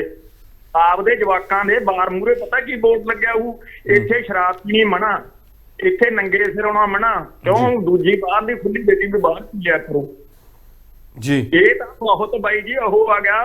ਤੇ ਹੁਣ ਇਹ ਸਰਕਾਰਾਂ ਦਾ ਦੇਖ ਲਓ ਕਿੱਡਾ ਵੱਡਾ ਧੱਕਾ ਗਾ। ਪਹਿਲਾਂ ਤਾਂ ਗੁਰੂ ਗ੍ਰੰਥ ਸਾਹਿਬ ਦੀ ਬੇਅਦਬੀ ਕੀਤੀ, ਕਰੀਏ ਕੀ, ਸਾਡੇ ਆਪਦੀ ਮਾੜੇ ਆ। ਜੇ ਬਾਦਲਾਂ ਨੇ ਇਹਦਾ ਪੱਖ ਨਾ ਕੀਤਾ ਹੁੰਦਾ ਦੀ ਹਸਤੀ ਕੀ ਸੀ। ਇਹ ਐਡਾ ਵੱਡਾ ਕ੍ਰਿਮੀਨਲ ਬੰਦਾ ਗਾ। ਇਹਨੇ ਗਰਜੰਟ ਬੁੱਧ ਸਿੰਘ ਵਾਲੇ ਤੋਂ ਨਾਲ ਲੈ ਕੇ ਖਾੜਕੂ ਲਹਿਰ ਚ ਆਪਦੇ ਉਹ ਬੰਦੇ ਦਾ ਮੈਂ ਦੇ ਨਹੀਂ ਦੇ ਸਕਦਾ ਤੇ ਗੁਰੂ ਦਾ ਐਡਾ ਬੰਦਾ ਸਹੀ ਆ ਉਹ ਜੀ। ਉਹ ਧੱਕੇ ਨਾਲ ਗੁਰਗੱਦੀ ਲਈ ਆ ਜੀ ਖਾੜਕੂ ਲਹਿਰ ਚ ਜੀ। ਮਿਹਰਬਾਨੀ ਲਖਵੀਰ ਜੀ, ਮਿਹਰਬਾਨੀ ਤੁਹਾਡੀ। ਇਹਨਾਂ ਦਾ ਆਪਣਾ ਪ੍ਰਤੀਕਰਮ ਹੈ ਜੀ। ਇਹਨਾਂ ਦੇ ਕੋਲੇ ਜੋ ਵੀ ਕੋਈ ਸਬੂਤ ਹੋਵੇਗਾ, ਪ੍ਰੂਫ ਹੋਵੇਗਾ, ਉਹਦੇ ਆਧਾਰ ਦੇ ਉੱਤੇ ਕਹਿੰਦੇ ਨੇ ਕਿ ਧੱਕੇ ਨਾਲ ਗੱਦੀ ਲਈ ਸੀ ਰਾਮ ਰਹੀਮ ਨੇ। ਸੋ ਇਹਨਾਂ ਦਾ ਆਪਣਾ ਪੱਖ ਆ ਜੀ। ਪੱਖ ਜਾਣਨਾ ਸਾਡੇ ਲਈ ਜ਼ਰੂਰੀ ਹੁੰਦਾ ਹੈ। ਆਪਣੇ ਆਪਣੇ ਵਿਚਾਰ ਹੁੰਦੇ ਨੇ ਸਭ ਦੇ, ਤੇ ਆਪਾਂ ਇਸੇ ਖਬਰ ਦੇ ਉੱਤੇ ਚਰਚਾ ਕਰ ਰਹੇ ਸੀ ਵੜਾ ਸਾਹਿਬ। ਗੱਲ ਇਹ ਆ ਕਿ ਅਸੀਂ ਗੱਲ ਕਰ ਰਹੇ ਸੀ ਕਿ ਇਹਦੇ ਵਿੱਚ ਨਾ ਰਾਜਨੀਤੀ ਜਿਹੜੀ ਆ ਉਹ ਪਿੱਛੋਂ ਕੰਮ ਕਰਦੀ ਪਈ ਆ, ਭਾਵੇਂ ਸਰਕਾਰ ਮੰਨੇ ਤੇ ਭਾਵੇਂ ਨਾ ਮੰਨੇ ਜੀ। ਇਹ ਸਪਸ਼ਟ ਹੈ ਕਿ ਰਾਜਨੀਤੀ ਪੰਜਾਬ 'ਚ ਵੀ ਇਹਦੇ ਉੱਤੇ ਹੋਈ ਹੈ। ਜਦੋਂ 2015 ਦੇ ਵਿੱਚ ਇਹ ਘਟਨਾ ਵਾਪਰੀ ਸੀਗੀ ਪਿੰਡ ਬੁਰਜ ਜਵਾਹਰ ਸਿੰਘ ਵਾਲਾ ਵਿੱਚ, ਉਸ ਵੇਲੇ ਅਕਾਲੀ ਦਲ ਸਰਕਾਰ ਸੀਗੀ, ਬਾਦਲ ਸਾਹਿਬ ਦੀ ਸਾਂਝੀ ਸਰਕਾਰ ਸੀ ਭਾਰਤੀ ਜਨਤਾ ਪਾਰਟੀ ਦੇ ਨਾਲ। ਸੋ ਉਸ ਵਕਤ ਵੀ ਰਾਜਨੀਤੀ ਹੋਈ। ਉਸ ਤੋਂ ਬਾਅਦ ਕੈਪਟਨ ਅਮਰਿੰਦਰ ਸਿੰਘ ਦੀ ਸਰਕਾਰ ਆਈ ਹੈ, ਉਸ ਵੇਲੇ ਵੀ ਰਾਜਨੀਤੀ ਹੋਈ ਆ ਤੇ ਹੁਣ ਵੀ ਰਾਜਨੀਤੀ ਹੋ ਰਹੀ ਹੈ। ਦਰਅਸਲ ਲੋਕਾਂ ਨੂੰ ਇਹ ਗੱਲ ਸਮਝਣੀ ਚਾਹੀਦੀ ਹੈ ਕਿ ਰਾਜਨੀਤਿਕ ਪਾਰਟੀਆਂ ਲੋਕਾਂ ਦੀਆਂ ਭਾਵਨਾਵਾਂ ਨੂੰ ਵਰਤ ਕੇ ਵੋਟ ਬੈਂਕ ਵਿੱਚ ਬਦਲਣਾ ਚਾਹੁੰਦੀਆਂ ਨੇ ਔਰ ਹੁਣ ਇਹ ਮੁੱਦਾ ਵੀ ਲੱਗਦਾ ਨਹੀਂ ਹੈ ਕਿ ਸੁਲਝ ਜਾਏਗਾ, ਕਿਉਂਕਿ ਕੋਰਟ ਵਿੱਚ ਹੈ ਮਸਲਾ। ਕੋਰਟ ਵਿੱਚ ਤਾਂ ਸਬੂਤ ਪੇਸ਼ ਹੋਣੇ ਆ। ਕੋਟਕਪੂਰਾ ਵਾਲਾ ਵੱਖਰਾ ਮਸਲਾ ਹੈ, ਬਹਿਬਲ ਕਲਾਂ ਦੇ ਗੋਲੀकांड ਦਾ ਵੱਖਰਾ ਮਸਲਾ ਹੈ ਔਰ ਬੇਅਦਬੀ ਵਾਲਾ ਮਸਲਾ ਜਿਹੜਾ ਉਹ ਵੱਖਰਾ। ਤਿੰਨ ਮਸਲੇ ਵੱਖਰੇ ਵੱਖਰੇ ਆ, ਜੁੜਦੇ ਭਾਵੇਂ ਇਕੱਠੇ ਹੈਗੇ। ਕੱਲ ਜਿਹੜਾ ਸਤਸੰਗ ਹੋਇਆ ਉਹਦੇ ਵਿੱਚ ਰਾਮ ਰਹੀਮ ਹੋਣਾ ਨੇ ਯੂਪੀ ਦੇ ਆਪਣੇ ਜਿਹੜਾ ਉਹਨਾਂ ਦਾ ਸਤਸੰਗ ਘਰ ਹੈ ਉੱਥੋਂ ਵਰਚੁਅਲੀ ਜੁੜੇ ਉਹ ਬਾਕੀ ਥਾਵਾਂ ਦੇ ਉੱਤੇ। ਔਰ ਸਲਾਬਤਪੁਰਾ ਸਭ ਤੋਂ ਵੱਡਾ ਕੇਂਦਰ ਹੈ ਪੰਜਾਬ ਦੇ ਵਿੱਚ ਸਿਰਸਾ ਤੋਂ ਬਾਅਦ, ਤਾਂ ਉੱਥੇ ਲੋਕਾਂ ਨੂੰ ਸਕਰੀਨਾਂ ਲਾ ਕੇ ਵਿਖਾਇਆ ਗਿਆ ਤੇ ਉੱਥੇ ਪੁਲਿਸ ਨੇ ਵੀ ਬੜਾ ਵੱਡਾ ਪ੍ਰਬੰਧ ਕੀਤਾ ਔਰ ਪਤਾ ਲੱਗਿਆ ਕਿ ਬਹੁਤ ਸਾਰੇ ਲੋਕਾਂ ਨੇ ਵਿਰੋਧ ਵੀ ਕੀਤਾ। ਸਿੱਖ ਸੰਗਤਾਂ ਨੇ ਬਹਿਬਲ ਕਲਾਂ ਵਿੱਚ ਤਾਂ ਬੱਸਾਂ ਵਾਲਿਆਂ ਨੂੰ, ਜਿਹੜੀਆਂ ਬੱਸਾਂ 'ਚੋਂ ਜਾ ਰਹੇ ਸੀ ਉਹਨਾਂ ਨੂੰ ਰੋਕ ਕੇ ਵਿੱਚ ਚੜ੍ਹ ਕੇ ਸਵਾਲ ਕੀਤੇ ਉਹਨਾਂ ਨੇ ਜੀ ਕਿ ਤੁਸੀਂ ਮੰਨਦੇ ਹੋ ਕਿ ਰਾਮ ਰਹੀਮ ਜਿਹੜਾ ਉਹ ਰੇਪ ਕੇਸ ਦੇ ਵਿੱਚ ਸਜ਼ਾ ਭੁਗਤ ਰਿਹਾ? ਲੋਕਾਂ ਨੇ ਕਿਹਾ ਹਾਂਜੀ ਮੰਨਦੇ ਆ ਜੀ। ਫਿਰ ਉਹਨਾਂ ਨੇ ਜਦੋਂ ਉਹ ਜਿਹੜੀ ਵੀਡੀਓ ਵਾਇਰਲ ਹੋ ਰਹੀ ਆ ਉਹਦੇ ਵਿੱਚ ਵੇਖਿਆ ਕਿ ਲੋਕ ਆਪਣੇ ਮੂੰਹ ਲੁਕੋ ਕੇ ਬੈਠ ਰਹੇ ਆ ਤੇ ਬੱਚੇ ਵੀ ਬੈਠੇ ਹੋਏ ਆ ਵਿੱਚ। ਸੋ ਸਵਾਲ ਕੀਤੇ ਗਏ ਕਿ ਇਹਨਾਂ ਬੱਚਿਆਂ ਤੇ ਕੀ ਪ੍ਰਭਾਵ ਪਏਗਾ ਉਸ ਰਾਮ ਰਹੀਮ ਦਾ, ਜੋ ਰਾਮ ਰਹੀਮ ਇੱਕ ਕਤਲ ਕੇਸ ਵਿੱਚ ਪੱਤਰਕਾਰ ਦੇ ਤੇ 2 ਸਾਧਵੀਆਂ ਦੇ ਰੇਪ ਕੇਸ ਵਿੱਚ ਦੇਸ਼ ਦੀ ਅਦਾਲਤ ਵੱਲੋਂ ਉਹਨੂੰ ਸਜ਼ਾ ਦਿੱਤੀ ਹੋਈ ਆ। ਇਹਦਾ ਮਤਲਬ ਉਹ ਮੰਨ ਚੁੱਕੇ ਹੋਏ ਆ। ਉੱਪਰਲੀਆਂ ਅਦਾਲਤਾਂ ਦੇ ਵਿੱਚੋਂ ਉਹਨਾਂ ਨੂੰ ਕੋਈ ਹਾਲੇ ਤੱਕ ਜਿਹੜੀ ਆ ਰਿਲੀਫ ਨਹੀਂ ਮਿਲਿਆ। ਇਹਦਾ ਮਤਲਬ ਇਹ ਆ ਕਿ ਜਿਹੜਾ CBI ਦੀ ਅਦਾਲਤ ਦਾ ਪੰਚਕੂਲਾ ਦਾ ਫੈਸਲਾ ਉਹ ਬਰਕਰਾਰ ਹੈ ਹਾਲੇ ਤੱਕ। ਸੋ ਇਸ ਸਥਿਤੀ ਦੇ ਵਿੱਚ ਇੱਕ ਵਿਅਕਤੀ ਨੂੰ ਇੰਨਾ ਪ੍ਰੋਜੈਕਟ ਕਰਨਾ ਇਹ ਆਪਣੇ ਆਪ ਦੇ ਵਿੱਚ ਇੱਕ ਬਹੁਤ ਵੱਡਾ ਸਵਾਲ ਹੈ ਕਿ ਡੇਰੇ ਵਾਲੇ ਲੋਕਾਂ ਨੂੰ ਕੀ ਦੇਣਾ ਚਾਹੁੰਦੇ। ਹਾਲਾਂਕਿ ਇੱਕ ਗੱਲ ਬੜੀ ਸਪਸ਼ਟ ਹੈ ਕਿ ਡੇਰੇ ਦਾ ਜਿਹੜਾ ਮੈਨੇਜਮੈਂਟ ਹੈ, ਜਿਹੜੇ ਉਹਨਾਂ ਦੇ ਉਦੇਸ਼ ਨੇ, ਉਹਨਾਂ ਦੇ ਵਿੱਚ ਉਹ ਬੜੇ ਗਰੀਬ ਲੋਕਾਂ ਦੀਆਂ ਕੁੜੀਆਂ ਦੇ ਵਿਆਹ ਕਰਦੇ ਆ, ਉਹਨਾਂ ਨੂੰ ਘਰ ਬਣਾ ਕੇ ਦਿੰਦੇ ਆ, ਉਹਨਾਂ ਨੂੰ ਰਾਸ਼ਨ ਦਿੰਦੇ ਆ, ਉਹਨਾਂ ਦਾ ਇਲਾਜ ਕਰਾਉਂਦੇ ਆ, ਵੇਲੇ ਇੱਕ ਵੇਲੇ ਮੁਸੀਬਤ ਵੇਲੇ ਲੋਕਾਂ ਦੀ ਮਦਦ ਵੀ ਕਰਦੇ ਆ। ਮੈਨੂੰ ਖੁਦ ਯਾਦ ਹੈ ਕਿ ਜਦੋਂ 2010 ਦੇ ਵਿੱਚ ਘੱਗਰ ਦੇ ਵਿੱਚ ਹੜ੍ਹ ਆਇਆ ਸੀਗਾ ਬਹੁਤ ਤਕੜਾ, ਤਾਂ ਉਸ ਵਕਤ ਡੇਰਾ ਪ੍ਰੇਮੀ ਸੀ ਜਿਹੜੇ ਉਹ ਟਰਾਲੀਆਂ ਭਰ ਕੇ ਰਾਸ਼ਨ ਦੀਆਂ ਸਮਾਨ ਦੀਆਂ ਲੈ ਕੇ ਆਉਂਦੇ ਸੀ। ਔਰ ਮੈਨੂੰ ਇਹ ਵੀ ਯਾਦ ਆ ਕਿ ਸਾਡੇ ਨਾਲ NDRF ਦੀਆਂ ਟੀਮਾਂ ਦੇ ਵਿੱਚ ਕਿਸ਼ਤੀਆਂ ਵਿੱਚ ਬਹਿ ਕੇ ਜਾਂਦੇ ਰਹੇ ਆ। ਚੰਗੀ ਗੱਲ ਆ ਕਿ ਸਮਾਜ ਦੀ ਮਦਦ ਕਰਨੀ ਚਾਹੀਦੀ ਹੈ ਜੀ, ਪਰ ਇਹ ਚੋਲਾ ਪਾ ਕੇ ਸਮਾਜ ਦੀ ਸੇਵਾ ਦਾ ਤੇ ਉਹਦੇ ਪਿੱਛੇ ਕੋਈ ਹੋਰ ਚਾਲ ਖੇਡਣੀ ਇਹ ਬਹੁਤ ਮਾੜੀ ਗੱਲ ਆ। ਤੁਹਾਨੂੰ ਯਾਦ ਹੈ ਕਿ ਬਾਪੂ ਆਸਾਰਾਮ ਵੀ ਇਸੇ ਕਰਕੇ ਜੇਲ੍ਹ ਦੇ ਅੰਦਰ ਬੈਠਾ ਹੋਇਆ, ਨਿਤਿਆਨੰਦ ਵੀ ਇਸੇ ਕਰਕੇ ਬੈਠਾ ਹੋਇਆ। ਇਸ ਤੋਂ ਪਹਿਲਾਂ ਵੀ ਹੋਰ ਸੰਤ ਵੀ ਜਿਹੜੇ ਆ ਉਹਨਾਂ ਦੇ ਉੱਤੇ ਇਸ ਕਿਸਮ ਦੇ ਕੇਸ ਚੱਲ ਚੁੱਕੇ ਹੋਏ ਆ। ਸਮਾਜ ਨੂੰ ਸਿੱਧੇ ਪਾਸੇ ਲੈ ਕੇ ਜਾਣਾ ਚਾਹੀਦਾ ਬਜਾਏ ਇਸ ਦੇ ਕਿ ਆਪਾਂ ਧਰਮ ਨੂੰ ਵਰਤ ਕੇ ਲੋਕਾਂ ਨੂੰ ਰਾਜਨੀਤੀ ਲਈ ਜਿਹੜੀ ਆ ਉਹ ਵਰਗਲਾਈਏ। ਜੀ ਜੀ ਹਾਂਜੀ ਬਿਲਕੁਲ ਵੜੈਚ ਸਾਹਿਬ, ਅਗਲੀਆਂ ਖਬਰਾਂ ਦੇ ਉੱਤੇ ਵੀ ਆਪਾਂ ਇੱਕ ਇੱਕ ਕਰਕੇ ਚਰਚਾ ਕਰਾਂਗੇ ਤੇ ਸਭ ਤੋਂ ਵੱਡੀ ਤੇ ਅਹਿਮ ਖਬਰ ਉੜੀਸਾ ਦੇ ਸਿਹਤ ਮੰਤਰੀ ਨੂੰ ਦਿਨ ਦਿਹਾੜੇ ਗੋਲੀ ਮਾਰੀ ਗਈ ਤੇ ਗੋਲੀ ਵੀ ਮਾਰੀ ਇੱਕ ਪੁਲਿਸ ਅਧਿਕਾਰੀ ਨੇ, ਪੁਲਿਸ ਮੁਲਾਜ਼ਮ ਨੇ ਆਪਣੀ ਗੋਲੀ ਦਾ ਸ਼ਿਕਾਰ ਬਣਾਇਆ। ਇਲਾਜ ਦੇ ਦੌਰਾਨ ਸਿਹਤ ਮੰਤਰੀ ਦੀ ਜਾਨ ਚਲੀ ਗਈ। ਬਹੁਤ ਮੰਦਭਾਗੀ ਖਬਰ ਹੈ। ਇਹਦੇ ਉੱਤੇ ਸਾਡੇ ਪ੍ਰਧਾਨ ਮੰਤਰੀ ਹੋਣਾ ਨੇ ਜਿਹੜਾ ਉਹ ਅਫਸੋਸ ਵੀ ਜਤਾਇਆ ਜੀ, ਵੱਖ-ਵੱਖ ਲੀਡਰਾਂ ਨੇ ਅਫਸੋਸ ਜਤਾਇਆ। ਇਹਦਾ ਹੈਰਾਨੀ ਦੀ ਗੱਲ ਇਹ ਹੈ ਕਿ ਉੜੀਸਾ ਦੇ ਵਿੱਚ ਇਹ ਘਟਨਾ ਵਾਪਰ ਜਾਵੇ ਔਰ ਉਹ ਵੀ ਪੁਲਿਸ ਵਾਲੇ ASI ਵੱਲੋਂ ਮੰਤਰੀ ਨੂੰ ਗੋਲੀ ਮਾਰਨੀ। ਔਰ ਘਟਨਾ ਇਸ ਤਰ੍ਹਾਂ ਵਾਪਰੀ ਆ ਉਹ ਕਿ ਜਿਉਂ ਹੀ ਮੰਤਰੀ ਆਪਣੀ ਕਾਰ ਵਿੱਚੋਂ ਉਤਰਦੇ ਆ ਤੇ ਉਹਨਾਂ ਨੂੰ ਉਹਨਾਂ ਦਾ ਕੋਈ ਪਾਰਟੀ ਵਰਕਰ ਜਾਂ ਉੱਥੋਂ ਦੇ ਪ੍ਰਸ਼ਾਸਨ ਵਾਲੇ ਉਹ ਹਾਰ ਪਾਉਣ ਲੱਗੇ ਆ ਤੇ ਨਾਲ ਦੀ ਨਾਲ ਉਹਦੇ ਪੇਟ ਦੇ ਵਿੱਚ ਗੋਲੀ ਵੱਜ ਜਾਂਦੀ ਹੈ। ਜਿਹੜਾ ASI ਉੱਥੇ ਨੇੜੇ ਖੜਾ ਹੁੰਦਾ, ਇਹ ਨਵ ਕਿਸ਼ੋਰ ਦਾਸ ਮੰਤਰੀ ਨੇ, ਸਿਹਤ ਮੰਤਰੀ ਨੇ ਉਹਨਾਂ ਦੇ। ਇਹ ਬੜੇ ਅਫਸੋਸ ਦੀ ਗੱਲ ਹੈ ਕਿ ਸਾਡੀ ਸਿਕਿਉਰਿਟੀ ਜਿਹੜੀ ਹੈ ਉਹ ਕੀ ਕਰ ਰਹੀ ਹੈ। ਜਿਨ੍ਹਾਂ ਨੇ ਮੰਤਰੀਆਂ ਦੀ ਜਾਂ ਲੋਕਾਂ ਦੀ ਸਿਕਿਉਰਿਟੀ ਕਰਨੀ ਹੈ ਉਹ ਆਪਣੀਆਂ ਗੋਲੀਆਂ ਦੇ ਨਾਲ ਹੀ ਉਹਨਾਂ ਨੂੰ ਮਾਰਦੇ ਪਏ ਆ। ਇਹ ਹੁਣ ਗੋਲੀ ਅਚਾਨਕ ਚੱਲੀ ਹੈ, ਮਾਰੀ ਗਈ ਹੈ, ਇਹ ਤਾਂ ਜਾਂਚ ਦਾ ਵਿਸ਼ਾ ਹੈ ਹਾਲੇ, ਆਉਣ ਵਾਲੇ ਸਮੇਂ 'ਚ ਪਤਾ ਲੱਗੂਗਾ। ਪਰ ਜੇਕਰ ਅਚਾਨਕ ਵੀ ਚੱਲ ਗਈ ਐਕਸੀਡੈਂਟਲੀ ਤਾਂ ਵੀ ਬਹੁਤ ਵੱਡਾ ਸਵਾਲ ਹੈ ਕਿ ਜਿਹੜੇ ਉੱਥੇ ਕਰਮਚਾਰੀ ਆ ਉਹਨਾਂ ਕੋਲੇ ਤਾਂ ਬਹੁਤ ਸਾਰਿਆਂ ਕੋਲੇ ਗੋਲੀਆਂ ਹੁੰਦੀਆਂ ਨੇ ਤੇ ਜੇ ਇੰਜ ਚੱਲਣ ਲੱਗ ਪਈਆਂ ਫਿਰ ਤੇ ਰੋਜ਼ ਦਿਹਾੜੀ ਕਤਲ ਹੋਣ ਲੱਗ ਪਏ, ਫਿਰ ਉਹਨਾਂ ਦੀ ਟ੍ਰੇਨਿੰਗ ਕਾਦੀ ਹੋਈ ਜੀ। ਦੂਸਰੀ ਗੱਲ ਕਿ ਉਹ ASI ਉਸ ਮੰਤਰੀ ਦੇ ਨਾਲ ਗੁੱਸੇ ਸੀ ਜਾਂ ਉਹਦੇ ਪਰਿਵਾਰ ਨਾਲ ਕੋਈ ਘਟਨਾ ਵਾਪਰੀ ਹੈ ਜਾਂ ਕਿਸੇ ਨੇ ਹੋਰ ਉਹਨੂੰ ਵਰਤਿਆ, ਕਿਉਂਕਿ ਇੰਨੀ ਭੀੜ ਦੇ ਵਿੱਚ ਜਿਹੜੀ ਇਹ ਗੋਲੀ ਚੱਲੀ ਹੈ ਇਹਨੂੰ ਕਿਸੇ ਵੀ ਢੰਗ ਨਾਲ ਵਰਤਿਆ ਜਾਊਗਾ ਕਿ ਐਕਸੀਡੈਂਟਲੀ ਚੱਲ ਗਈ ਹੈ ਜੀ, ਭੀੜ ਸੀ ਜੀ, ਉਹ ਉਸ ਟਾਈਮ ਖੜਾ ਸੀ, ਕਿਸੇ ਨੇ ਚਲਾ ਦਿੱਤੀ। ਸੋ ਇਹ ਬੜੀ ਅਫਸੋਸ ਵਾਲੀ ਗੱਲ ਹੈ। ਸਾਡੀਆਂ ਜਿਹੜੀਆਂ ਪੁਲਿਸ ਏਜੰਸੀਜ਼ ਨੇ ਉਹਨਾਂ ਨੂੰ ਅਲਰਟ ਹੋਣਾ ਚਾਹੀਦਾ ਕਿਉਂਕਿ ਇਸ ਤਰ੍ਹਾਂ ਦੀਆਂ ਘਟਨਾਵਾਂ ਪੰਜਾਬ 'ਚ ਵੀ ਹੋ ਚੁੱਕੀਆਂ ਕਿ ਐਕਸੀਡੈਂਟਲੀ ਜੀ ਬੰਦੂਕ ਸਾਫ਼ ਕਰਦਿਆਂ ਗੋਲੀ ਚੱਲ ਗਈ, ਫਿਰ ਉਹਨੂੰ ਹੋਰ ਪਾਸੇ ਪਾ, ਹਾਲਾਂਕਿ ਪਤਾ ਨਹੀਂ ਉਹਨਾਂ ਦੇ ਵਿੱਚ ਸੱਚਾਈ ਕੀ ਹੁੰਦੀ ਹੈ, ਪਰ ਇਸ ਤਰ੍ਹਾਂ ਦੀਆਂ ਘਟਨਾਵਾਂ ਨਹੀਂ ਹੋਣੀਆਂ ਚਾਹੀਦੀਆਂ। ਇਹਦੇ ਨਾਲ ਆਮ ਪਬਲਿਕ ਦੇ ਵਿੱਚ ਡਰ ਪੈਦਾ ਹੋ ਜਾਂਦਾ ਹੈ ਕਿ ਉਹਦੇ ਸਾਹਮਣੇ ਕੋਈ ਪੁਲਿਸ ਵਾਲਾ ਗੋਲੀ ਬੰਦੂਕ ਲੈ ਕੇ ਖੜਿਆ ਹੋਇਆ ਤਾਂ ਉਹ ਵੀ ਉਹ ਤੋਂ ਡਰਨਗੇ ਕਿ ਕਿਤੇ ਇਹਦੇ ਕੋਲੋਂ ਜੇ ਚੱਲ ਗਈ ਜਾਂ ਚਲਾਤੀ ਤਾਂ ਫਿਰ ਇਹ ਇੱਕ ਦੂਜੇ ਪ੍ਰਤੀ ਅਵਿਸ਼ਵਾਸ ਜਿਹੜਾ ਭਰੋਸਾ ਉੱਠ ਜਾਏਗਾ ਪੁਲਿਸ ਦੀਆਂ ਜਿਹੜੀਆਂ ਏਜੰਸੀਆਂ ਨੇ ਉਹਨਾਂ ਤੋਂ। ਜੀ ਬਿਲਕੁਲ ਜੀ। ਤੇ ਸਿੱਧੂ ਮੂਸੇਵਾਲਾ ਦਾ ਕਤਲ ਹੋਇਆ ਸੀ, ਪੰਜਾਬੀ ਗਾਇਕ ਸਿੱਧੂ ਮੂਸੇਵਾਲਾ ਕਾਫੀ ਚਰਚਾ ਦੇ ਵਿੱਚ ਸੀ ਤੇ ਅਚਾਨਕ ਉਹਦੇ ਉੱਤੇ ਹਮਲਾ ਹੋ ਜਾਂਦਾ ਹੈ। ਵੱਖ-ਵੱਖ ਗੈਂਗ ਜਿਹੜੇ ਨੇ ਉਹਨਾਂ ਨੇ ਜ਼ਿੰਮੇਵਾਰੀ ਲਈ ਸੀ ਕਿ ਅਸੀਂ ਇਸ ਨੂੰ ਮਾਰ ਦਿੱਤਾ ਹੈ। ਲੰਮਾ ਸਮਾਂ ਹੋ ਚੁੱਕਿਆ ਹੈ, 8-9 ਮਹੀਨੇ ਦਾ ਸਮਾਂ ਬੀਤ ਚੁੱਕਿਆ, ਪਰ ਅਜੇ ਤੱਕ ਪੁਲਿਸ ਨੇ ਕੋਈ ਵੀ ਜਾਂਚ ਇੱਕ ਪਾਸੇ ਨਹੀਂ ਲਾਈ। ਲਗਾਤਾਰ ਟ੍ਰਾਇਲ ਚੱਲ ਰਹੇ ਨੇ, ਲਗਾਤਾਰ ਰਿਮਾਂਡ ਚੱਲ ਰਹੇ ਨੇ ਤੇ ਕਾਫੀ ਸੁਰੱਖਿਆ ਦੇ ਵਿੱਚ ਰਹਿਣ ਤੋਂ ਬਾਅਦ ਇਹ ਮਾਮਲਾ ਹੁਣ ਸ਼ਾਂਤ ਹੁੰਦਾ ਨਜ਼ਰ ਆ ਰਿਹਾ। ਪਰ ਸਿੱਧੂ ਮੂਸੇਵਾਲਾ ਦਾ ਪਰਿਵਾਰ, ਮਾਤਾ ਪਿਤਾ, ਉਹ ਅੰਦਰੋਂ ਸ਼ਾਂਤ ਨਹੀਂ ਹੈਗੇ, ਕਿਉਂਕਿ ਇੱਕ ਜਵਾਨ ਪੁੱਤ ਜਦੋਂ ਚਲਾ ਜਾਵੇ ਤਾਂ ਜਿਹੜੇ ਉਹਨਾਂ ਦੇ ਦਿਲ ਨੇ, ਉਹਨਾਂ ਦਾ ਹਾਲ ਉਹੀ ਲੋਕ ਜਾਣ ਸਕਦੇ ਨੇ ਜਿਨ੍ਹਾਂ ਤੇ ਕਦੇ ਅਜਿਹੀ ਕੋਈ ਗੱਲ ਬੀਤੀ ਹੋਵੇ। ਤਾਂ ਕੱਲ ਸਿੱਧੇ ਤੌਰ ਦੇ ਉੱਤੇ ਸਿੱਧੂ ਮੂਸੇਵਾਲਾ ਦੇ ਮਾਤਾ ਚਰਨ ਕੌਰ ਨੇ ਕਹਿ ਦਿੱਤਾ ਕਿ ਮੇਰਾ ਤਾਂ ਕਹਿੰਦੇ ਕਦੇ-ਕਦੇ ਜੀ ਕਰਦਾ ਹੈ ਕਿ ਮੈਂ ਕੱਲੇ ਨੂੰ ਠੋਕ ਦਿਆਂ। ਸਿੱਧੇ ਤੌਰ ਦੇ ਉੱਤੇ ਉਹਨਾਂ ਨੇ ਨਿਸ਼ਾਨਾ ਸਾਧ ਦਿੱਤਾ ਹੈ ਪ੍ਰਸ਼ਾਸਨ ਦੀ ਕਾਰਗੁਜ਼ਾਰੀ ਦੇ ਉੱਤੇ। ਜਿਹੜੇ ਗੈਂਗਸਟਰ ਜੇਲ੍ਹਾਂ ਦੇ ਵਿੱਚ ਬੰਦ ਨੇ ਜਾਂ ਜੇਲ੍ਹਾਂ ਤੋਂ ਬਾਹਰ ਨੇ, ਉਹਨਾਂ ਨੂੰ ਲੈ ਕੇ ਵੀ ਸਵਾਲ ਚੁੱਕ ਦਿੱਤੇ ਨੇ। ਕਾਲਰ ਲਾਈਨ ਤੇ ਨੇ। ਹੈਲੋ, ਸਤਿ ਸ੍ਰੀ ਅਕਾਲ ਜੀ। ਸਤਿ ਸ੍ਰੀ ਅਕਾਲ ਜੀ, ਸਵਾਗਤ ਹੈ ਜੀ। ਕਿੱਥੋਂ ਬੋਲਦੇ ਹੋ? ਪਵਨ ਬੋਲਦਾ ਧਰਮਿੰਦਰ ਜੀ। ਜੀ ਸਰ, ਇੱਕ ਮੈਂ ਫਿਰ ਉਹ ਡੇਰਾ ਮੁਖੀ ਦੇ ਪਿੱਛੇ ਜਾਵਾਂਗਾ। ਆਪਣੇ ਵੜੈਨ ਸਾਹਿਬ ਨੇ ਕਿਹਾ ਸੱਚਾ, ਮਤਲਬ ਡੇਰਾ ਸੱਚਾ ਸੌਦਾ ਪ੍ਰੋਗਰਾਮ ਦੇ ਵਿੱਚ ਸੱਚਾ ਸੌਦਾ ਤਾਂ ਫਿਰ ਮਤਲਬ ਵੀ ਬਾਬੇ ਨਾਨਕ ਨੇ ਕੀਤਾ 20 ਰੁਪਈਆਂ ਚ, ਜਿਹੜਾ ਅਜੇ ਬਰਕਰਾਰ ਆ ਹਨਾ। ਇਹ ਤਾਂ ਐਵੇਂ ਸੱਚਾ ਸੌਦਾ ਬਦਨਾਮ ਕਰਦੇ ਨੇ। ਦੂਜਾ ਸਰ, ਮਤਲਬ ਹਾਲਾਤ ਮਾੜੇ ਮਤਲਬ ਬਣ ਜਾਂਦੇ ਨੇ। ਚਲ ਵਧੀਆ, ਕੋਈ ਘਟਨਾ ਨਹੀਂ ਵਾਪਰੀ, ਕਿੰਨਾ ਚੰਗਾ ਹੋਵੇ ਜੇ ਮੋਦੀ ਸਾਹਿਬ ਮਨ ਦੀ ਬਾਤ ਹਰ ਮਹੀਨੇ ਕਰਦੇ ਨੇ, ਇਹਨਾਂ ਨੂੰ ਜੇਲ੍ਹ 'ਚ ਹੀ ਰਹਿਣ ਦੇਣਾ ਤੇ ਜੇਲ੍ਹ 'ਚ ਹੀ ਮਤਲਬ ਇਹਨਾਂ ਨੂੰ ਸਹੂਲਤਾਂ ਦੇ ਦੇਣ ਵੀ ਤੁਸੀਂ ਆਪਦੇ ਇੱਥੇ ਜਦੋਂ ਸ਼ਾਸਨ ਕਰਨਾ ਕਰੀ ਚਲੋ, ਬਾਹਰ ਨਾ ਪਰੌਲ ਦੇਣ ਨਾ। ਜੇ ਪਰੌਲ ਦੇਣੀ ਫਿਰ ਬਾਪੂ ਆਸਾਰਾਮ ਵੀ ਤਾਂ ਬੈਠਾ ਆ, ਉਹਨੂੰ ਬਾਪੂ ਵੀ ਨਹੀਂ ਕਹਿਣਾ ਚਾਹੀਦਾ, ਉਹਨੂੰ ਵੀ ਦੇ ਦੇਣ ਛੋੜ। ਉਹ ਵਿਚਾਰਾ ਤਰਸਦਾ ਬਾਹਰ ਆਉਣ ਨੂੰ, 4 ਸਾਲਾਂ ਨੂੰ ਅੰਦਰ ਬੈਠਾ। ਠੀਕ ਹੈ, ਇਹੋ ਜਿਹੀ ਸਹੂਲਤਾਂ ਨਹੀਂ ਚਾਹੀਦੀਆਂ। ਧੰਨਵਾਦ ਜੀ। ਜੀ ਮਿਹਰਬਾਨੀ ਜੀ। ਆਪਾਂ ਗੱਲ ਕਰ ਰਹੇ ਸੀਗੇ ਜੀ ਸਿੱਧੂ ਮੂਸੇਵਾਲਾ। ਆਪਾਂ ਇੱਕ ਥੋੜਾ ਜਿਹਾ ਇਹਨਾਂ ਦੇ ਜਵਾਬ ਦੇ ਦਈਏ। ਇਹਨਾਂ ਨੇ ਮੈਂ ਨਹੀਂ ਕਿਹਾ ਡੇਰਾ ਸੱਚਾ ਸੌਦਾ, ਅਸੀਂ ਤਾਂ ਉਸ ਡੇਰੇ ਦਾ ਨਾਮ ਲੈ ਰਹੇ ਹਾਂ। ਮੈਂ ਉਹਨੂੰ ਨਾਮਕਰਨ ਨਹੀਂ ਦਿੱਤਾ। ਜਿਸ ਡੇਰੇ ਦਾ ਨਾਮ, ਜਿਸ ਸੰਸਥਾ ਦਾ ਜਿਹੜਾ ਨਾਮ ਹੈ ਪਵਨ ਜੀ, ਉਹ ਤਾਂ ਲੈਣਾ ਹੀ ਪੈਂਦਾ ਨਾ। ਇਹ ਤਾਂ ਹੁਣ ਸਵਾਲਾਂ ਦੇ ਘੇਰੇ 'ਚ ਵੱਖਰੀ ਗੱਲ ਹੈ ਕਿ ਉਹਦੇ ਨੂੰ ਕਹਿੰਦੇ ਕਿ ਡੇਰਾ ਸੱਚਾ ਸੌਦਾ ਹੈ ਵੀ ਆ ਕਿ ਨਹੀਂ ਹੈ, ਵੱਖਰੀ ਗੱਲ ਹੈ।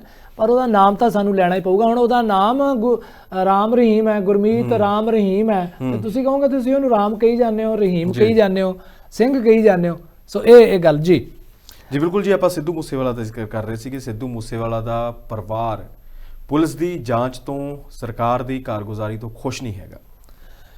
ਦੇਖੋ, ਉਹ ਘਟਨਾ ਜਿਹੜੀ 29 ਮਈ ਨੂੰ ਵਾਪਰੀ ਸੀ ਪਿਛਲੇ ਵਰੇ, ਸੱਚਮੁੱਚ ਉਹਨੇ ਸਾਰੇ ਪੰਜਾਬ ਨੂੰ ਹੀ ਨਹੀਂ, ਸਿੱਧੂ ਮੂਸੇਵਾਲਾ ਦੇ ਫੈਨ ਜਿੱਥੇ ਵੀ ਬੈਠੇ ਸੀ ਧਰਮਿੰਦਰ ਜੀ, ਸਾਰਿਆਂ ਨੂੰ ਹਿਲਾ ਕੇ ਰੱਖ ਸਕਦੇ। ਜਿਹੜੇ ਨਹੀਂ ਵੀ ਸੀ ਫੈਨ ਜੀ ਸਾਡੇ ਵਰਗੇ, ਕਿਉਂਕਿ ਉਮਰ ਦੇ ਹਿਸਾਬ ਨਾਲ ਨਾ ਨੌਜਵਾਨ ਜਿਹੜੇ ਉਹਦੇ ਮਗਰ ਜ਼ਿਆਦਾ ਪਿੱਛੇ ਸੀ, ਉਹਨਾਂ ਨੂੰ ਉਹਦੇ ਗਾਣੇ ਅੱਛੇ ਲੱਗਦੇ ਸੀ, ਉਹ ਸੋਹਣਾ ਲੱਗਦਾ ਸੀ, ਉਹਦੀਆਂ ਗੱਡੀਆਂ, ਉਹਦੇ ਹਥਿਆਰ, ਸਭ ਕੁਝ। ਲੇਕਿਨ ਜਦੋਂ ਸਾਨੂੰ ਇਹ ਖਬਰ ਪਤਾ ਲੱਗੀ, ਸਾਡੇ ਵੀ ਦਿਲ ਬਲੂੰਦਰੇ ਗਏ, ਕਿਉਂਕਿ ਇੱਕ ਮਾਂ ਪਿਓ ਦਾ ਜਵਾਨ ਪੁੱਤ ਚਲੇ ਜਾਣਾ, ਔਰ ਉਹ ਵੀ ਅਜਾਈ ਮੌਤ ਜੀ, ਔਰ ਇੰਨੀ ਮਤਲਬ ਬੁਰੀ ਤਰ੍ਹਾਂ ਉਹ ਹਮਲਾ ਹੋਇਆ ਜਿਹਦੇ ਵਿੱਚ ਉਹਨੂੰ ਕਤਲ ਕੀਤਾ ਗਿਆ, ਉਹ ਸੱਚਮੁੱਚ ਦੁਖਦਾਈ ਸੀਗਾ। ਔਰ ਉਹਦੇ ਅਸੀਂ ਕਹੀਏ ਕਿ ਅਸੀਂ ਉਹਦੇ ਮਾਪਿਓ ਦੇ ਦੁੱਖ ਨੂੰ ਸਮਝਦੇ ਹਾਂ, ਅਸੀਂ ਸਿਰਫ ਸਮਝਦੇ ਹਾਂ, ਮਹਿਸੂਸ ਨਹੀਂ ਕਰਦੇ। ਬਿਲਕੁਲ, ਕਿਉਂਕਿ ਉਹ ਦੁੱਖ ਮਹਿਸੂਸ ਕਰਨਾ ਬੜਾ ਮੁਸ਼ਕਲ ਹੈ। ਉਹ ਜਿਹਦੇ ਨਾਲ ਕਹਿੰਦੇ ਜਿਸ ਤਨ ਲਾਗੇ ਸੋ ਤਨ ਜਾਣੇ, ਹੈ ਨਾ, ਔਰ ਨਾ ਜਾਣੇ ਕੋਈ। ਸੋ ਅਸੀਂ ਕਹਿ ਸਕਦੇ ਹਾਂ, ਮਹਿਸੂਸ ਕਰ ਸਕਦੇ ਹਾਂ, ਕਿਉਂਕਿ ਜਿਵੇਂ ਸਾਡੇ ਬੱਚੇ ਬਿਮਾਰ ਹੁੰਦੇ ਆ ਜਾਂ ਉਹਨਾਂ ਨੂੰ ਦੁੱਖ ਤਕਲੀਫ ਹੁੰਦੀ ਆ ਤਾਂ ਅਸੀਂ ਕਿੰਨੇ ਦੁਖੀ ਹੁੰਦੇ ਹਾਂ। ਸੋ ਉਹਨਾਂ ਦਾ ਦਰਦ ਵਾਰ-ਵਾਰ ਆ ਰਿਹਾ ਹੈ ਕਿ ਏਡੀ ਵੱਡੀ ਘਟਨਾ ਵਾਪਰੀ ਹੋਵੇ, ਔਰ ਸਰਕਾਰ ਜਿਹੜੀ ਹੈ, ਖਾਸ ਤੌਰ ਦੇ ਉੱਤੇ ਜਿਹੜੀ ਪੰਜਾਬ ਦੇ ਵਿੱਚ ਨਵੀਂ ਸਰਕਾਰ ਆਈ ਭਗਵੰਤ ਮਾਨ ਦੀ, ਆਮ ਆਦਮੀ ਪਾਰਟੀ ਦੀ, ਉਹ ਇਸ ਵਾਅਦੇ ਨਾਲ ਆਏ ਕਿ ਅਸੀਂ ਪੰਜਾਬ ਦੇ ਵਿੱਚੋਂ ਨਸ਼ੇ ਖਤਮ ਕਰਾਂਗੇ ਤੇ ਗੈਂਗਸਟਰ ਖਤਮ ਕਰਾਂਗੇ। ਬਲਕਿ ਗੈਂਗਸਟਰ ਖਤਮ ਹੋਣ ਦੀ ਬਜਾਏ ਜਿਹੜੀਆਂ ਘਟਨਾਵਾਂ ਉਹ ਤਾਂ ਵੱਧ ਗਈਆਂ ਨੇ ਪਹਿਲਾਂ ਨਾਲੋਂ। ਧਰਮਿੰਦਰ ਜੀ ਬਿਲਕੁਲ, ਇੰਨੀਆਂ ਗੈਂਗਸਟਰ ਦੀਆਂ ਘਟਨਾਵਾਂ ਪਿਛਲੇ ਸਮੇਂ 'ਚ ਨਹੀਂ ਹੁੰਦੀਆਂ ਸੀ। ਉਹਦਾ ਕਾਰਨ ਕੀ ਹੈ ਇਹ ਨਹੀਂ ਹਾਲੇ ਪਤਾ ਲੱਗ ਰਿਹਾ ਕਿ ਕਾਂਗਰਸ ਵੇਲੇ ਗੈਂਗਸਟਰ ਕਿੱਥੇ ਸੀਗੇ। ਗੈਂਗਸਟਰ ਤਾਂ ਇਹੀ ਸੀਗੇ, ਅਕਾਲੀਆਂ ਵੇਲੇ ਵੀ ਸੀ। ਔਰ ਭਗਵੰਤ ਮਾਨ ਇਹ ਦੋਸ਼ ਲਾਉਂਦੇ ਆ ਕਿ ਗੈਂਗਸਟਰ ਉਹਨਾਂ ਦੇ ਬਣਾਏ ਹੋਏ ਆ, ਮੈਂ ਨਹੀਂ ਬਣਾਏ, ਜਾਂ ਆਮ ਆਦਮੀ ਪਾਰਟੀ ਨੇ ਨਹੀਂ ਬਣਾਏ। ਇਹ ਤੇ ਗੱਲ ਠੀਕ ਆ ਕਿ ਇੱਕੋ ਦਿਨ ਤਾਂ ਪੈਦਾ ਨਹੀਂ ਹੋਏ, ਇਹ ਤਾਂ ਲੰਮਿਆਂ ਸਮਿਆਂ ਤੋਂ। ਔਰ ਇਹ ਵੀ ਲੋਕਾਂ ਨੂੰ ਪਤਾ ਹੈ ਕਿ ਰਾਜਨੀਤਿਕ ਪਾਰਟੀਆਂ ਨੇ ਆਪਣੇ ਪਰਪਸ ਦੇ ਲਈ ਗੁੰਡੇ ਪਾਲੇ ਹੁੰਦੇ ਆ। ਚੋਣਾਂ ਦੇ ਦੌਰਾਨ ਉਹ ਸਭ ਕੁਝ ਵਰਤਦੇ ਆ, ਸਮਾਨ ਇੱਧਰ ਉੱਧਰ ਜਾਣਾ, ਡਰਾਉਣਾ ਹੁੰਦਾ ਲੋਕਾਂ ਨੂੰ। ਇਹਦੇ ਤੋਂ ਮੁੱਕਰ ਨਹੀਂ ਸਕਦੀਆਂ ਪਾਰਟੀਆਂ, ਭਾਵੇਂ ਉਹ ਬਿਆਨ ਦੇ ਕੇ ਕਹਿੰਦੀਆਂ ਨੇ ਕਿ ਸਾਡਾ ਕੋਈ ਰੋਲ ਨਹੀਂ ਹੈਗਾ, ਪਰ ਲੋਕ ਜਾਣਦੇ ਆ ਕਿ ਇਹਨਾਂ ਨੂੰ ਜਿਹੜੀ ਰਾਜਨੀਤਿਕ ਤੌਰ ਤੇ ਸ਼ੈ ਮਿਲਦੀ ਆ ਤਾਂ ਇਹ ਆਉਂਦੇ ਆ। ਸੋ ਸਰਕਾਰ ਨੂੰ ਇੱਕ ਚੈਲੰਜ ਹੈ ਬੜਾ ਵੱਡਾ ਕਿ ਸਿੱਧੂ ਮੂਸੇਵਾਲਾ ਦੇ ਕਾਤਲਾਂ ਨੂੰ ਤੁਸੀਂ ਕਹੀ ਜਾਂਦੇ ਹੋ ਕਿ ਬਿਸ਼ਨੋਈ ਗੈਂਗ ਹੈ, ਉਹਦੇ ਵਿੱਚ ਫਲਾਣਾ ਗੈਂਗ ਹੈ, ਢਿਮਕਾ ਗੈਂਗ ਹੈ, ਇਹਨਾਂ ਨੂੰ ਫਿਰ ਤੁਸੀਂ ਜਿਹੜਾ ਉਹ ਫੜ ਕੇ ਵੀ ਤਾਂ ਵਿਖਾਓ ਨਾ, ਉਹਨਾਂ ਤੇ ਕੇਸ ਚਲਾਓ, ਉਹਨਾਂ ਤੇ ਸ਼ੁਰੂਆਤ ਕਰੋ। ਰੋਜ਼ ਦਿਹਾੜੀ ਨਵੀਂ ਖਬਰ, ਅੱਜ ਫਲਾਣਾ ਗੈਂਗਸਟਰ ਫੜ ਲਿਆ, ਅੱਜ ਫਲਾਣਾ ਫੜ ਲਿਆ, ਨਕੋਦਰ ਦੇ ਵਿੱਚ ਕਤਲ ਹੋ ਗਿਆ, ਕੋਟਕਪੂਰਾ ਦੇ ਵਿੱਚ ਕਤਲ ਹੋ ਗਿਆ, ਤਰਨਤਾਰਨ ਦੇ ਵਿੱਚ ਕਤਲ ਹੋ ਗਿਆ, ਅੰਮ੍ਰਿਤਸਰ ਦੇ ਵਿੱਚ ਕਤਲ ਹੋ ਗਿਆ ਜੀ, ਗੈਂਗਸਟਰਾਂ ਵੱਲੋਂ ਕੀਤਾ ਜਾ ਰਿਹਾ। ਤੇ ਫਿਰ ਸਰਕਾਰ ਦੀ ਜਿਹੜੀਆਂ ਏਜੰਸੀਆਂ ਨੇ ਉਹ ਕਰਦੀਆਂ ਕੀ ਪਈਆਂ ਨੇ? ਲੋਕਾਂ ਨੂੰ ਵਿਸ਼ਵਾਸ ਵਿੱਚ ਲੈਣ ਲਈ ਬੜਾ ਜ਼ਰੂਰੀ ਹੈ ਕੋਈ ਰਿਜ਼ਲਟ ਵੀ ਦਿਓ। ਔਰ ਇਸ ਮਾਮਲੇ ਦੇ ਵਿੱਚ ਸਰਕਾਰ ਜਿਹੜੀ ਆ ਉਹਦੇ ਕੋਲੇ ਕੋਈ ਜਵਾਬ ਹਾਲੇ ਨਹੀਂ ਹੈਗਾ। ਅਸੀਂ ਸਮਝਦੇ ਹਾਂ ਕਿ ਇਹਦੇ ਉੱਤੇ ਜਲਦੀ ਕਾਰਵਾਈ ਹੋਣੀ ਚਾਹੀਦੀ ਆ, ਕਿਉਂਕਿ 29 ਮਈ ਫੇਰ ਆਉਣ ਵਾਲੀ ਆ, ਹੋਰ 4 ਮਹੀਨਿਆਂ ਬਾਅਦ ਸਾਲ ਹੋ ਜਾਣਾ। ਸੋ ਇਹਦੇ ਉੱਤੇ ਸਰਕਾਰ ਨੂੰ, ਪੁਲਿਸ ਨੂੰ ਕੋਈ ਨਾ ਕੋਈ ਰਿਜ਼ਲਟ ਜਿਹੜਾ ਉਹ ਵਿਖਾਉਣਾ ਚਾਹੀਦਾ, ਤਾਂ ਕਿ ਤੁਸੀਂ ਲੋਕਾਂ ਦੇ ਸਾਹਮਣੇ ਜਾ ਕੇ ਕਹਿ ਸਕੋ ਕਿ ਅਸੀਂ ਆਹ ਕੁਝ ਕਰਕੇ ਵਿਖਾ ਦਿੱਤਾ ਜੀ। ਕਾਲਰ ਲਾਈਨ ਤੇ ਨੇ। ਹੈਲੋ, ਹਾਂਜੀ ਬਾਈ ਜੀ, ਸਿੱਧੂ ਮੂਸੇਵਾਲੇ ਦੀ ਮਾਂ ਦਾ ਗੱਲ ਆ ਜੀ, ਜਿਹੜੀ ਨਾ ਭਾਵਨਾ ਹਰੇਕ ਦੀ ਇਹ ਹੈ ਜੀ, ਸਾਨੂੰ ਪਤਾ ਇਹ ਕਰਨਾ ਹੀ ਇਹ ਚਾਹੁੰਦੇ ਆ ਵੀ ਜੇ ਲੋਕ ਹੱਲਣ ਤਾਂ ਜਿਹੜੇ ਆ ਗੈਂਗਸਟਰ ਆ ਇਹਨਾਂ ਨੂੰ ਆਪਾਂ ਇੱਧਰ ਖਾੜਕੂ ਲਹਿਰ ਮੂੰਹ ਲਹਿਰ ਚ ਪਾ ਲਈਏ, ਤੇ ਜਿਹੜੇ ਮਤਲਬ ਜਥੇਬੰਦੀਆਂ ਆ ਗਈਆਂ ਉਹਨਾਂ ਨੂੰ ਪਾ ਲਈਏ। ਇਹ ਚੀਜ਼ ਇਹ ਗੌਰਮੈਂਟਾਂ ਭਾਲਦੀਆਂ ਜੀ। ਉਹ ਵਿਚਾਰੇ ਨੇ ਦੁਖੀ ਹੋਈ ਨੇ ਕਹਿਤਾ, ਵਿੱਚ ਲੋਕ ਕਹਿੰਦੇ ਨਹੀਂਗੇ। ਹੁਣ ਰੈਸਰ ਦੇ ਵਿੱਚ ਦੇਖ ਲਓ, ਆਪਾਂ ਉਦਾਹਰਨ ਲੈ ਦਿੰਦੇ ਆ, ਸਾਰੇ ਪੰਜਾਬ ਦੇ ਵਿੱਚ ਬਿਜਲੀ ਖੇਤਾਂ ਦੀ ਕਿੰਨੇ ਸਾਲ ਹੋ ਗਏ ਵੀ ਬਿੱਲ ਮਾਫ ਹੋਇਆ ਨੂੰ। 2 ਘਰ ਆ ਜਿਨ੍ਹਾਂ ਨੇ ਬਿਜਲੀ ਵਾਲਾ ਨਹੀਂ ਖੇਜਿਆ, ਉਹਨਾਂ ਦੇ ਮੀਟਰ ਵਿੱਚ ਵੀ ਬਿਜਲੀ ਜਾਂਦੀ ਹੈ ਜੀ। ਮੋਟਰ ਤੇ ਰਾਤ ਮੀਂਹ ਆਇਆ ਅੱਜ ਤੜਕੇ 3 ਵਜੇ ਸਾਡੇ, ਰਾਤ ਵਿਚਾਰੇ ਰਾਤ ਦੀ ਬਾਰੀ ਚ ਲਾਈਟ ਵੀ ਨਹੀਂ, ਰਾਤ ਬਾਰੀ ਸੀ ਉੱਥੇ ਪੈ ਕੇ ਉਹਨਾਂ ਨੇ ਰਾਤ ਕੱਟੀ ਹੈ ਜੀ। ਮਿਹਰਬਾਨੀ ਲਖਵੀਰ ਜੀ, ਮਿਹਰਬਾਨੀ। ਤੁਸੀਂ ਦੁਬਾਰਾ ਕਾਲ ਕਰ ਲਈ ਹੈ, ਪਰ ਹੋਰਾਂ ਨੂੰ ਵੀ ਸਮਾਂ ਦਿਆ ਕਰੋ। ਤੁਹਾਡੇ ਮੁੱਦੇ ਕਾਫੀ ਅਹਿਮ ਹੁੰਦੇ ਨੇ, ਪਰ ਆਪਾਂ ਹੋਰ ਕਾਲਰਸ ਨੂੰ ਵੀ ਸਮਾਂ ਲੈਣਾ ਹੈ ਜੀ, ਠੀਕ ਹੈ। ਤੇ ਅਗਲੀ ਖਬਰ ਵੀ ਫਿਰੋਜ਼ਪੁਰ ਦੇ ਵਿੱਚ ਵੀ ਕੱਲ ਕਾਫੀ ਚਰਚਾ ਰਹੀ ਜੀ। ਫਿਰੋਜ਼ਪੁਰ ਦੇ ਵਿੱਚ ਇੱਕ ਪੁਲਿਸ ਵਾਲੇ ਨੇ ਮਹਿਲਾ ਪੁਲਿਸ ਮੁਲਾਜ਼ਮ ਦੇ ਉੱਤੇ ਹਮਲਾ ਕਰ ਦਿੱਤਾ, ਉਹਦੀ ਜਾਨ ਚਲੀ ਗਈ ਤੇ ਖੁਦ ਨੂੰ ਵੀ ਖਤਮ ਕਰ ਲਿਆ ਜੀ। ਦੇਖੋ, ਜਿਹੜੀਆਂ ਪੁਲਿਸ ਫੋਰਸ ਹੁੰਦੀ ਹੈ ਨਾ, ਇਹ ਵਰਦੀ ਵਾਲੀ ਫੋਰਸ ਹੁੰਦੀ ਹੈ ਜੀ। ਇਹਨੂੰ ਡਿਸਪਲਿਨਡ ਫੋਰਸ ਕਿਹਾ ਜਾਂਦਾ ਜੀ। ਇਹ ਗੱਲ ਵੱਖਰੀ ਹੈ ਕਿ ਭਾਵਨਾਵਾਂ ਹਰ ਇੱਕ ਵਿਅਕਤੀ ਦੀਆਂ ਇੰਡੀਵਿਜੂਅਲ ਤੌਰ ਤੇ ਹੁੰਦਾ ਹੈ, ਲੇਕਿਨ ਇਹਨਾਂ ਨੂੰ ਇੱਕ ਮਾਡਲ ਮੰਨਿਆ ਜਾਂਦਾ ਹੈ ਕਿ ਇਸ ਸੋਸਾਇਟੀ ਵਾਸਤੇ ਜਿਹੜੀਆਂ ਯੂਨੀਫਾਰਮ ਫੋਰਸਿਸ ਨੇ ਇੱਕ ਮਾਡਲ ਨੇ, ਇਹ ਮਾਡਲ ਬਣ ਕੇ ਕੰਮ ਕਰਦੀਆਂ ਨੇ। ਪਰ ਪਿਛਲੇ ਸਮੇਂ ਦੇ ਵਿੱਚ ਕੁਝ ਘਟਨਾਵਾਂ ਵਾਪਰੀਆਂ ਨੇ, ਪਹਿਲਾਂ ਵੀ ਹੋਈਆਂ ਨੇ ਇਸ ਤਰ੍ਹਾਂ ਦੀਆਂ ਘਟਨਾਵਾਂ। ਇਹ ਜਿਹੜੀ ਫਿਰੋਜ਼ਪੁਰ ਦੇ ਵਿੱਚ ਘਟਨਾ ਵਾਪਰੀ ਹੈ, ਸਾਰਾਗੜ੍ਹੀ ਚੌਂਕ 'ਚ ਗੁਰਸੇਵਕ ਸਿੰਘ ਨਾਂ ਦੇ ਜਿਹੜਾ ਕਰਮਚਾਰੀ ਹੈ, ਉਹਨੇ ਇੱਕ ਲੜਕੀ ਹੈ ਅਮਨਦੀਪ ਕੌਰ, ਉਹਨੂੰ ਆਪਣੀ ਸਰਕਾਰੀ ਰਾਈਫਲ ਦੇ ਨਾਲ AK-47 ਦੇ ਨਾਲ ਮਾਰ ਦਿੱਤਾ। ਮੈਂ ਜਦੋਂ ਖਬਰ ਪੜ੍ਹ ਰਿਹਾ ਸੀ, ਕੱਲ ਵੇਖ ਵੀ ਰਹੇ ਸੀ ਅਸੀਂ, ਡਿਟੇਲਸ ਆ ਰਹੀਆਂ ਸੀਗੀਆਂ ਜੀ। ਬੜੀ ਹੈਰਾਨੀ ਦੀ ਗੱਲ ਹੈ ਕਿ ਗੁਰਸੇਵਕ ਵੀ ਵਿਆਹਿਆ ਹੋਇਆ, ਉਹਦੀ ਇੱਕ ਬੱਚੀ ਹੈ, ਔਰ ਅਮਨਦੀਪ ਕੌਰ ਵੀ ਵਿਆਹੀ ਹੋਈ ਹੈ, ਔਰ ਉਹ ਡਾਈਵੋਰਸੀ ਹੈ ਜੀ। ਇੱਕ ਤਾਂ ਉਸ ਲੜਕੀ ਦਾ ਆਪਣੇ ਪਰਿਵਾਰ ਪਹਿਲਾਂ ਹਿੱਲਿਆ ਪਿਆ, ਕਿੰਨੀ ਪਰੇਸ਼ਾਨੀ 'ਚ ਹੋਏਗੀ ਉਹ। ਦੂਸਰੀ ਗੱਲ, ਠੀਕ ਹੈ ਜੇ ਇਹਨਾਂ ਦੀ ਇੱਕੋ ਮਹਿਕਮੇ 'ਚ ਰਹਿੰਦਿਆਂ ਵਿੱਚ ਕੋਈ ਦੋਸਤੀ ਹੋਈ ਵੀ ਹੈ ਤਾਂ ਉਹਦਾ ਮਤਲਬ ਇਹ ਨਹੀਂ ਕਿ ਤੁਸੀਂ ਅਗਲੇ ਤੇ ਧੱਕਾ ਕਰਨਾ। ਮੈਨੂੰ ਗੁਰਬਖਸ਼ ਸਿੰਘ ਪ੍ਰੀਤਲੜੀ ਦੀ ਗੱਲ ਯਾਦ ਆਉਂਦੀ ਹੈ। ਉਹ ਕਹਿੰਦੇ ਆ ਕਿ ਪਿਆਰ ਜਿਹੜਾ ਨਾ, ਇਹ ਪਿਆਰ ਦੀ ਘਟਨਾ ਹੀ ਹੈ ਕਿ ਉਹਨੂੰ ਆਪਣੇ ਨਾਲ ਵਿਆਹ ਕਰਾਉਣਾ ਚਾਹੁੰਦਾ ਸੀ ਦੂਸਰਾ। ਇਹ ਤੇ ਪਿਆਰ ਨਹੀਂ ਨਾ ਹੈਗਾ ਧੱਕੇ ਨਾਲ ਜਿਹੜਾ ਤੁਸੀਂ ਕਰਦੇ ਹੋ। ਗੁਰਬਖਸ਼ ਸਿੰਘ ਪ੍ਰੀਤਲੜੀ ਕਹਿੰਦੇ ਆ ਕਿ ਪਿਆਰ ਇੱਕ ਪਹਿਚਾਣ ਹੈ, ਕਬਜ਼ਾ ਨਹੀਂ ਜੀ। ਸੋ ਇਹ ਕਬਜ਼ੇ ਵਾਲੀ ਗੱਲ ਹੋ ਰਹੀ ਸੀਗੀ, ਔਰ ਫਿਰ ਉਹਨੂੰ ਮਾਰ ਕੇ ਫਿਰ ਆਪ ਮਰ ਗਿਆ। ਕੀ ਉਹ ਸ਼ਰਮਿੰਦਗੀ 'ਚ ਮਰ ਗਿਆ ਕਿ ਮੈਂ ਹੁਣ ਘਰੇ ਕਿਵੇਂ ਜਾਵਾਂਗਾ? ਕਰਨ ਤੋਂ ਬਾਅਦ ਉਹਨੂੰ ਅਫਸੋਸ ਹੋਇਆ, ਕਿਉਂਕਿ ਉਹ 30 ਕਿਲੋਮੀਟਰ ਤੱਕ ਕਾਰ ਚਲਾ ਕੇ ਚਲਿਆ ਗਿਆ ਤੇ ਉਸ ਤੋਂ ਬਾਅਦ ਉਹਨੇ ਜਾ ਕੇ ਆਤਮ ਹੱਤਿਆ ਜਿਹੜੀ ਕੀਤੀ ਆ ਜੀ। ਇਹ ਘਟਨਾ ਬੜੀ ਮਾੜੀ ਆ, ਇਹ ਬਦਨਾਮੀ ਬੜੀ ਹੈ ਇਹਦੇ ਨਾਲ ਪੁਲਿਸ ਫੋਰਸ ਨੂੰ ਹੁੰਦੀ ਆ ਕਿ ਉਹਨਾਂ ਦੇ ਜਿਹੜੇ ਮਹਿਕਮੇ ਦੇ ਕਰਮਚਾਰੀ ਨੇ ਜਿੰਨੇ ਵੀ ਹੈ, ਉਹਨਾਂ ਨੂੰ ਕਿਸ ਤਰ੍ਹਾਂ ਦੀ ਟ੍ਰੇਨਿੰਗ ਦਿੱਤੀ ਜਾਂਦੀ ਕਿ ਉਹਨਾਂ ਤੇ ਨਿਗਾਹ ਨਹੀਂ ਰੱਖੀ ਜਾਂਦੀ ਕਿ ਉਹਨਾਂ ਦੇ ਅਫਸਰਾਂ ਨੂੰ ਜਾਂ ਬਾਕੀਆਂ ਨੂੰ ਪਤਾ ਨਹੀਂ ਸੀ ਕਿ ਇਸ ਤਰ੍ਹਾਂ ਦੀ ਇਹਨਾਂ ਦੇ ਵਿੱਚ ਤਾਲੁਕਾਤ ਚੱਲਦੇ ਪਏ ਆ। ਇਹ ਪਤਾ ਹੈ ਕਿਉਂਕਿ ਅਮਨਦੀਪ ਦੀ ਭਤੀਜੀ ਵੀ ਨਾਲ ਸੀ, ਉਹਨੂੰ ਪਹਿਲਾਂ ਵੀ ਪਤਾ ਸੀ ਇਸ ਚੀਜ਼ ਦਾ। ਪਰਿਵਾਰ ਦੇ ਨਾਲ ਪਹਿਲਾਂ ਗੱਲ ਵੀ ਹੋ ਚੁੱਕੀ ਸੀ, ਵਿਰੋਧ ਹੋ ਚੁੱਕਿਆ ਹੋਇਆ ਸੀ, ਉਹ ਵਿਆਹ ਕਰਾਉਣਾ ਚਾਹੁੰਦਾ ਸੀ ਤੇ ਹੁਣ ਇਹ ਪਤਾ ਲੱਗਿਆ ਕਿ ਉਹ ਅਮਨਦੀਪ ਦੇ ਉੱਤੇ ਸ਼ੱਕ ਵੀ ਪ੍ਰਗਟ ਕਰਨਾ ਸ਼ੁਰੂ ਹੋ ਗਿਆ ਸੀ ਵੀ ਉਹ ਕਰੈਕਟਰਲੈਸ ਹੈ। ਮਾਫ ਕਰਨਾ, ਜਦੋਂ ਗੁਰਸੇਵਕ ਨੇ ਉਹਦੇ ਨਾਲ ਸਬੰਧ ਬਣਾਉਣੇ ਸ਼ੁਰੂ ਕੀਤੇ ਤੇ ਗੁਰਸੇਵਕ ਆਪ ਵੀ ਤੇ ਫਿਰ ਕਰੈਕਟਰਲੈਸ ਹੋ ਗਿਆ ਨਾ। ਅਸੀਂ ਦੂਸਰੇ ਤੇ ਉਂਗਲੀ ਚੁੱਕਦੇ ਹੈਗੇ ਆ। ਬਾੜੀ ਘਟਨਾ ਹੈ, ਦੋਨਾਂ ਪਰਿਵਾਰਾਂ ਨਾਲ ਬਹੁਤ ਵੱਡਾ ਜਿਹੜਾ ਉਹ ਹਾਦਸਾ ਹੋਇਆ। ਇਹਦੇ ਚ ਉਭਰਨਾ ਬੜਾ ਮੁਸ਼ਕਲ ਹੈ। ਖਾਸ ਤੌਰ ਤੇ ਗੁਰਸੇਵਕ ਦੀ ਜਿਹੜੀ ਪਤਨੀ ਹੈ, ਉਹਦੀ ਬੱਚੀ ਹੈ, ਉਹਦੇ ਲਈ, ਪਰਿਵਾਰ ਦੇ ਲਈ ਇਹ ਬਹੁਤ ਵੱਡਾ ਸਦਮਾ ਹੈ। ਔਰ ਸਾਨੂੰ ਸਾਡੀਆਂ ਫੋਰਸਿਸ ਨੂੰ ਇਸ ਤਰ੍ਹਾਂ ਦਾ ਖਿਆਲ ਰੱਖਣਾ ਚਾਹੀਦਾ ਹੈ ਔਰ ਇਹਨਾਂ ਨੂੰ ਮਾਡਲ ਬਣ ਕੇ ਸਮਾਜ ਦੇ ਸਾਹਮਣੇ ਆਉਣਾ ਚਾਹੀਦਾ ਹੈ ਤਾਂ ਕਿ ਇਹੋ ਜਿਹੀਆਂ ਘਟਨਾਵਾਂ ਨਾ ਵਾਪਰਨ ਜੀ। ਤੇ ਦੂਜੇ ਪਾਸੇ ਸਾਡੇ ਨੌਜਵਾਨ ਵਿਦੇਸ਼ਾਂ ਦਾ ਰੁਖ ਕਰਦੇ ਨੇ, ਵਿਦੇਸ਼ ਦੇ ਵਿੱਚ ਜਾ ਕੇ ਰੋਜ਼ੀ ਰੋਟੀ ਕਮਾਉਣ ਦੀ ਲਾਲਸਾ ਰੱਖਦੇ ਨੇ, ਪਰ ਕਈ ਵਾਰ ਅਜਿਹੀਆਂ ਘਟਨਾਵਾਂ ਹੋ ਜਾਂਦੀਆਂ ਨੇ ਜਿਹੜੀਆਂ ਉੱਥੇ ਸ਼ਰਮਸਾਰ ਕਰ ਦਿੰਦੀਆਂ ਨੇ। ਮੈਲਬਰਨ ਦੇ ਵਿੱਚ 2 ਗੁੱਟ ਭਿੜੇ ਵਿਦਿਆਰਥੀਆਂ ਦੇ, ਇੱਕ ਦੇ ਹੱਥ ਦੇ ਵਿੱਚ ਝੰਡੇ ਸੀਗੇ ਕੇਸਰੀ ਰੰਗ ਦੇ, ਦੂਜਿਆਂ ਦੇ ਹੱਥਾਂ ਦੇ ਵਿੱਚ ਤਿਰੰਗੇ ਸੀ। ਇੱਕ ਦੂਜੇ ਨੂੰ ਉਹਨਾਂ ਝੰਡਿਆਂ ਦੇ ਡੰਡਿਆਂ ਨਾਲ ਹੀ ਮਾਰਦੇ ਹੋਏ ਦੇਖੇ ਗਏ। ਤੇ ਦੂਜੇ ਪਾਸੇ ਪੁਲਿਸ ਨੇ ਪ੍ਰਦਰਸ਼ਨਕਾਰੀਆਂ ਨੂੰ ਭਜਾਉਣ ਵਾਸਤੇ ਸਪਰੇਅ ਦਾ ਇਸਤੇਮਾਲ ਕੀਤਾ, ਖਦੇੜਨ ਵਾਸਤੇ ਉਹਨਾਂ ਦੇ ਉੱਤੇ ਥੋੜਾ ਜਿਹਾ ਹਲਕਾ ਫੁਲਕਾ ਬਲ ਦਾ ਪ੍ਰਯੋਗ ਵੀ ਕੀਤਾ। ਪਰ ਅਜਿਹੀਆਂ ਘਟਨਾਵਾਂ ਸਾਡੇ ਪੰਜਾਬ ਨੂੰ ਵੀ ਬਦਨਾਮ ਕਰਦੀਆਂ ਨੇ, ਸਾਡੇ ਭਾਰਤ ਨੂੰ ਬਦਨਾਮ ਕਰਦੀਆਂ ਨੇ ਕਿ ਅਸੀਂ ਲੋਕ ਇੱਥੇ ਤਾਂ ਜੋ ਕੁਝ ਕਰਦੇ ਸੀ, ਪਰ ਵਿਦੇਸ਼ਾਂ ਦੀ ਧਰਤੀ ਦੇ ਉੱਤੇ ਅਸੀਂ ਜੇਕਰ ਇਕੱਠੇ ਰਹਿੰਦੇ ਆ, ਰਲ ਮਿਲ ਕੇ ਰਹਿੰਦੇ ਆ, ਰੋਜ਼ੀ ਰੋਟੀ ਕਮਾਉਣੇ ਆ, ਤਾਂ ਉੱਥੇ ਜਾ ਕੇ ਤਾਂ ਘੱਟੋ ਘੱਟ ਅਸੀਂ ਸ਼ਾਂਤੀ ਬਣਾ ਕੇ ਰੱਖੀਏ। ਧਰਮਿੰਦਰ ਜੀ, ਬਹੁਤ ਸੱਚਮੁੱਚ ਇਹ ਘਟਨਾ ਬਹੁਤ ਦੁਖਦਾਈ ਹੈ। ਇਸ ਤੋਂ ਪਹਿਲਾਂ ਵੀ ਮੇਰੇ ਕੋਲੇ ਕੁਝ ਸੂਚਨਾਵਾਂ ਆਈਆਂ ਨੇ ਮੈਲਬਰਨ ਤੋਂ, ਸਿਡਨੀ ਤੋਂ ਔਰ ਪਰਥ ਤੋਂ ਕਿ ਇਸ ਤਰ੍ਹਾਂ ਦੀਆਂ ਘਟਨਾਵਾਂ ਉੱਥੇ ਅਕਸਰ ਵਾਪਰਦੀਆਂ ਰਹਿੰਦੀਆਂ ਨੇ ਜੀ। ਔਰ ਇੱਥੇ ਜਿਹੜੇ ਲੋਕ ਬਾਹਰਲੇ ਦੇਸ਼ਾਂ ਦੇ ਵਿੱਚ ਖਾਲਿਸਤਾਨ ਦਾ ਪ੍ਰਚਾਰ ਕਰਦੇ ਆ, ਕੇਸਰੀ ਝੰਡਾ ਲਾਉਣਾ ਹੋਰ ਗੱਲ ਹੈ, ਖਾਲਿਸਤਾਨ ਦਾ ਪ੍ਰਚਾਰ ਕਰਨਾ ਹੋਰ ਗੱਲ ਹੈ ਜੀ। ਔਰ ਦੂਸਰੀ ਗੱਲ ਕਿ ਕੇਸਰੀ ਨਿਸ਼ਾਨ ਲੈ ਕੇ ਜਾਂ ਖਾਲਿਸਤਾਨ ਦੇ ਝੰਡੇ ਲੈ ਕੇ ਹੁੱਲੜਬਾਜ਼ੀ ਕਰਨੀ ਇਹ ਮਾੜੀ ਗੱਲ ਹੈ। ਸਾਡੇ ਬਹੁਤ ਪੰਜਾਬੀ ਦੁਨੀਆ ਦੇ ਵੱਖ-ਵੱਖ ਮੁਲਕਾਂ 'ਚ ਗਏ ਹੋਏ ਆ, ਉਹਨਾਂ ਨੇ ਆਪਣਾ ਨਾਮ ਕਮਾਇਆ, ਉਹਨਾਂ ਦੀ ਇੱਜ਼ਤ ਹੈ। ਤੁਸੀਂ ਦੇਖੋ ਕਿ ਕੈਨੇਡਾ ਦੇ ਵਿੱਚ ਮੰਤਰੀ ਜਿਹੜੇ ਆ ਮੰਤਰੀ ਬਣ ਗਏ ਹੋਏ ਆ, ਡਿਫੈਂਸ ਮਿਨਿਸਟਰ ਤੱਕ ਬਣੇ ਹੋਏ ਆ। ਹਾਂਜੀ। ਇੰਗਲੈਂਡ ਦੇ ਵਿੱਚ ਰਿਪਰੈਜ਼ੈਂਟ ਕਰਦੇ ਪਏ ਆ, ਆਸਟ੍ਰੇਲੀਆ ਦੇ ਵਿੱਚ ਪੰਜਾਬੀ ਆਪਣੀ ਪੈਂਠ ਬਣਾਉਂਦੇ ਪਏ ਆ, ਬਹੁਤ ਹੀ ਭਾਰਤੀ ਬਹੁਤ ਨੇ ਉੱਥੇ ਜਿਹੜੇ। ਇਹੋ ਜਿਹੀਆਂ ਘਟਨਾਵਾਂ ਖਾਲਿਸਤਾਨ ਤਾਂ ਨਹੀਂ ਬਣਾ ਸਕਦੀਆਂ ਜੀ।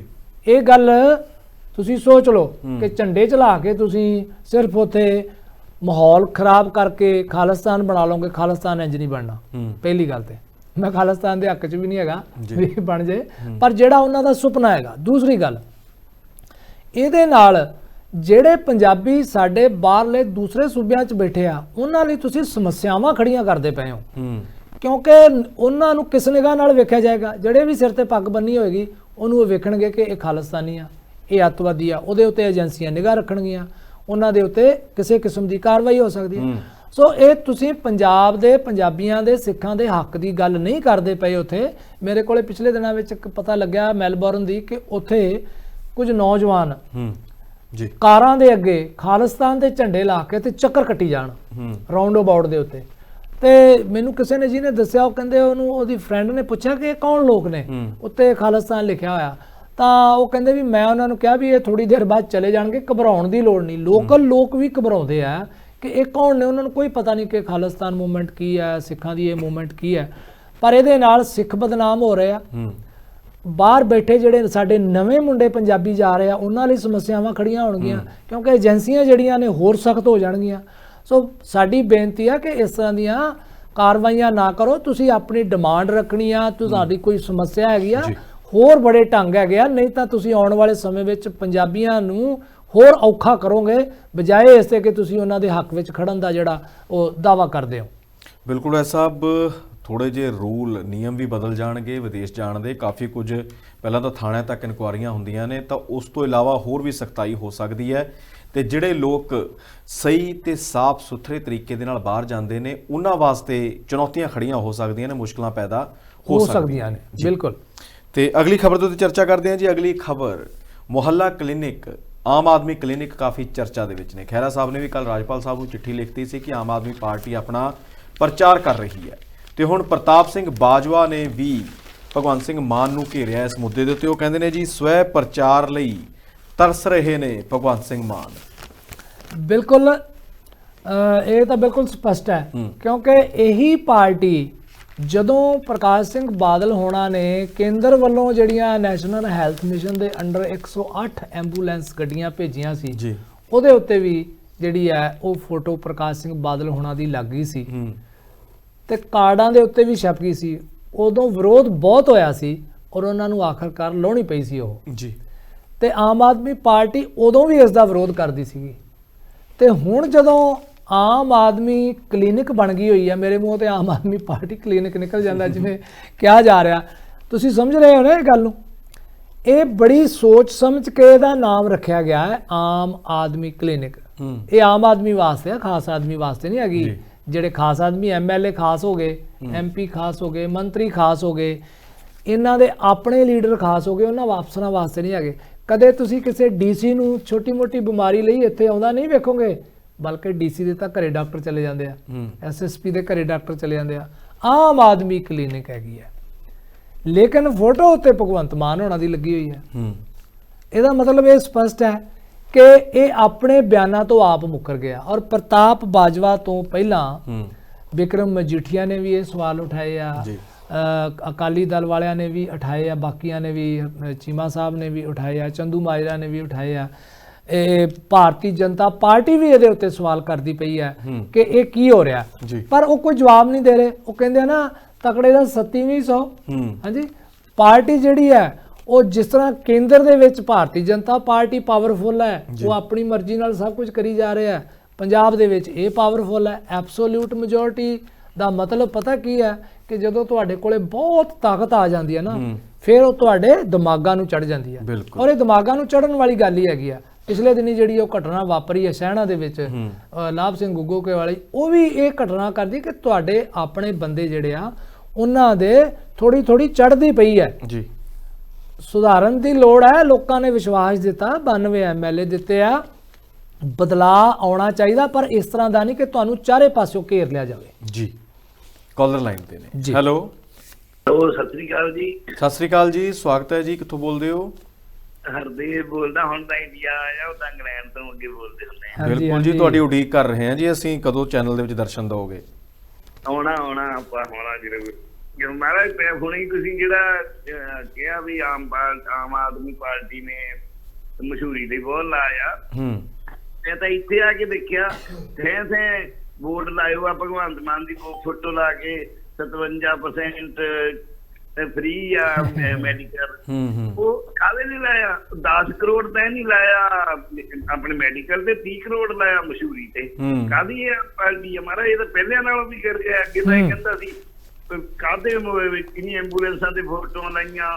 ਹੁਣ ਤੇ ਇਹਦੇ ਮੈਂ ਕਹਿੰਦਾ, ਮੈਂ 10 ਦਿਨ ਹੋਇਆ ਇਹਨੂੰ, ਕੋਈ ਮਹਾਰਾਜ 500 ਫੁੱਟ ਤੋਂ ਬਾਅਦ ਬੋਰਡ ਇਹਦਾ ਦਿਖਦਾ ਜੀ ਜੀ। ਇਹਦੇ ਤਾਂ ਤੁਸੀਂ ਚਰਚਾ ਤਾਂ ਕਰ ਹੀ ਚੁੱਕੇ ਆ। ਬਿਲਕੁਲ ਬਿਲਕੁਲ ਜੀ, ਤੁਸੀਂ ਚਰਚਾ ਕੀਤੀ ਹੈ। ਥੈਂਕ ਯੂ ਜੀ। ਮੈਂ ਹਰਦੇਵ ਜੀ ਤੁਹਾਡੀ ਇਹਦੇ ਗੱਲ ਦੇ ਨਾਲ ਗੱਲ ਜੋੜਦਾ ਹਾਂ ਕਿ ਜਦੋਂ ਚੰਨੀ ਮੁੱਖ ਮੰਤਰੀ ਬਣੇ ਸੀ ਤਾਂ ਜਿਹੜਾ ਇਹਨਾਂ ਕੋਲੇ ਪਬਲਿਸਿਟੀ ਦਾ ਬਜਟ ਸੀਗਾ, ਇਹ ਬਾਜਵਾ ਸਾਹਿਬ ਨੇ ਵੀ ਗੱਲ ਉਠਾਈ ਆ ਕਿ ਭਗਵੰਤ ਮਾਨ ਹੋਣੀ ਚੰਨੀ ਹੋਣਾ ਦੇ ਬੋਰਡਾਂ ਦੇ ਉੱਤੇ ਬਹੁਤ ਤੰਜ਼ ਜਿਹੜੇ ਕੱਸਦੇ ਸੀਗੇ।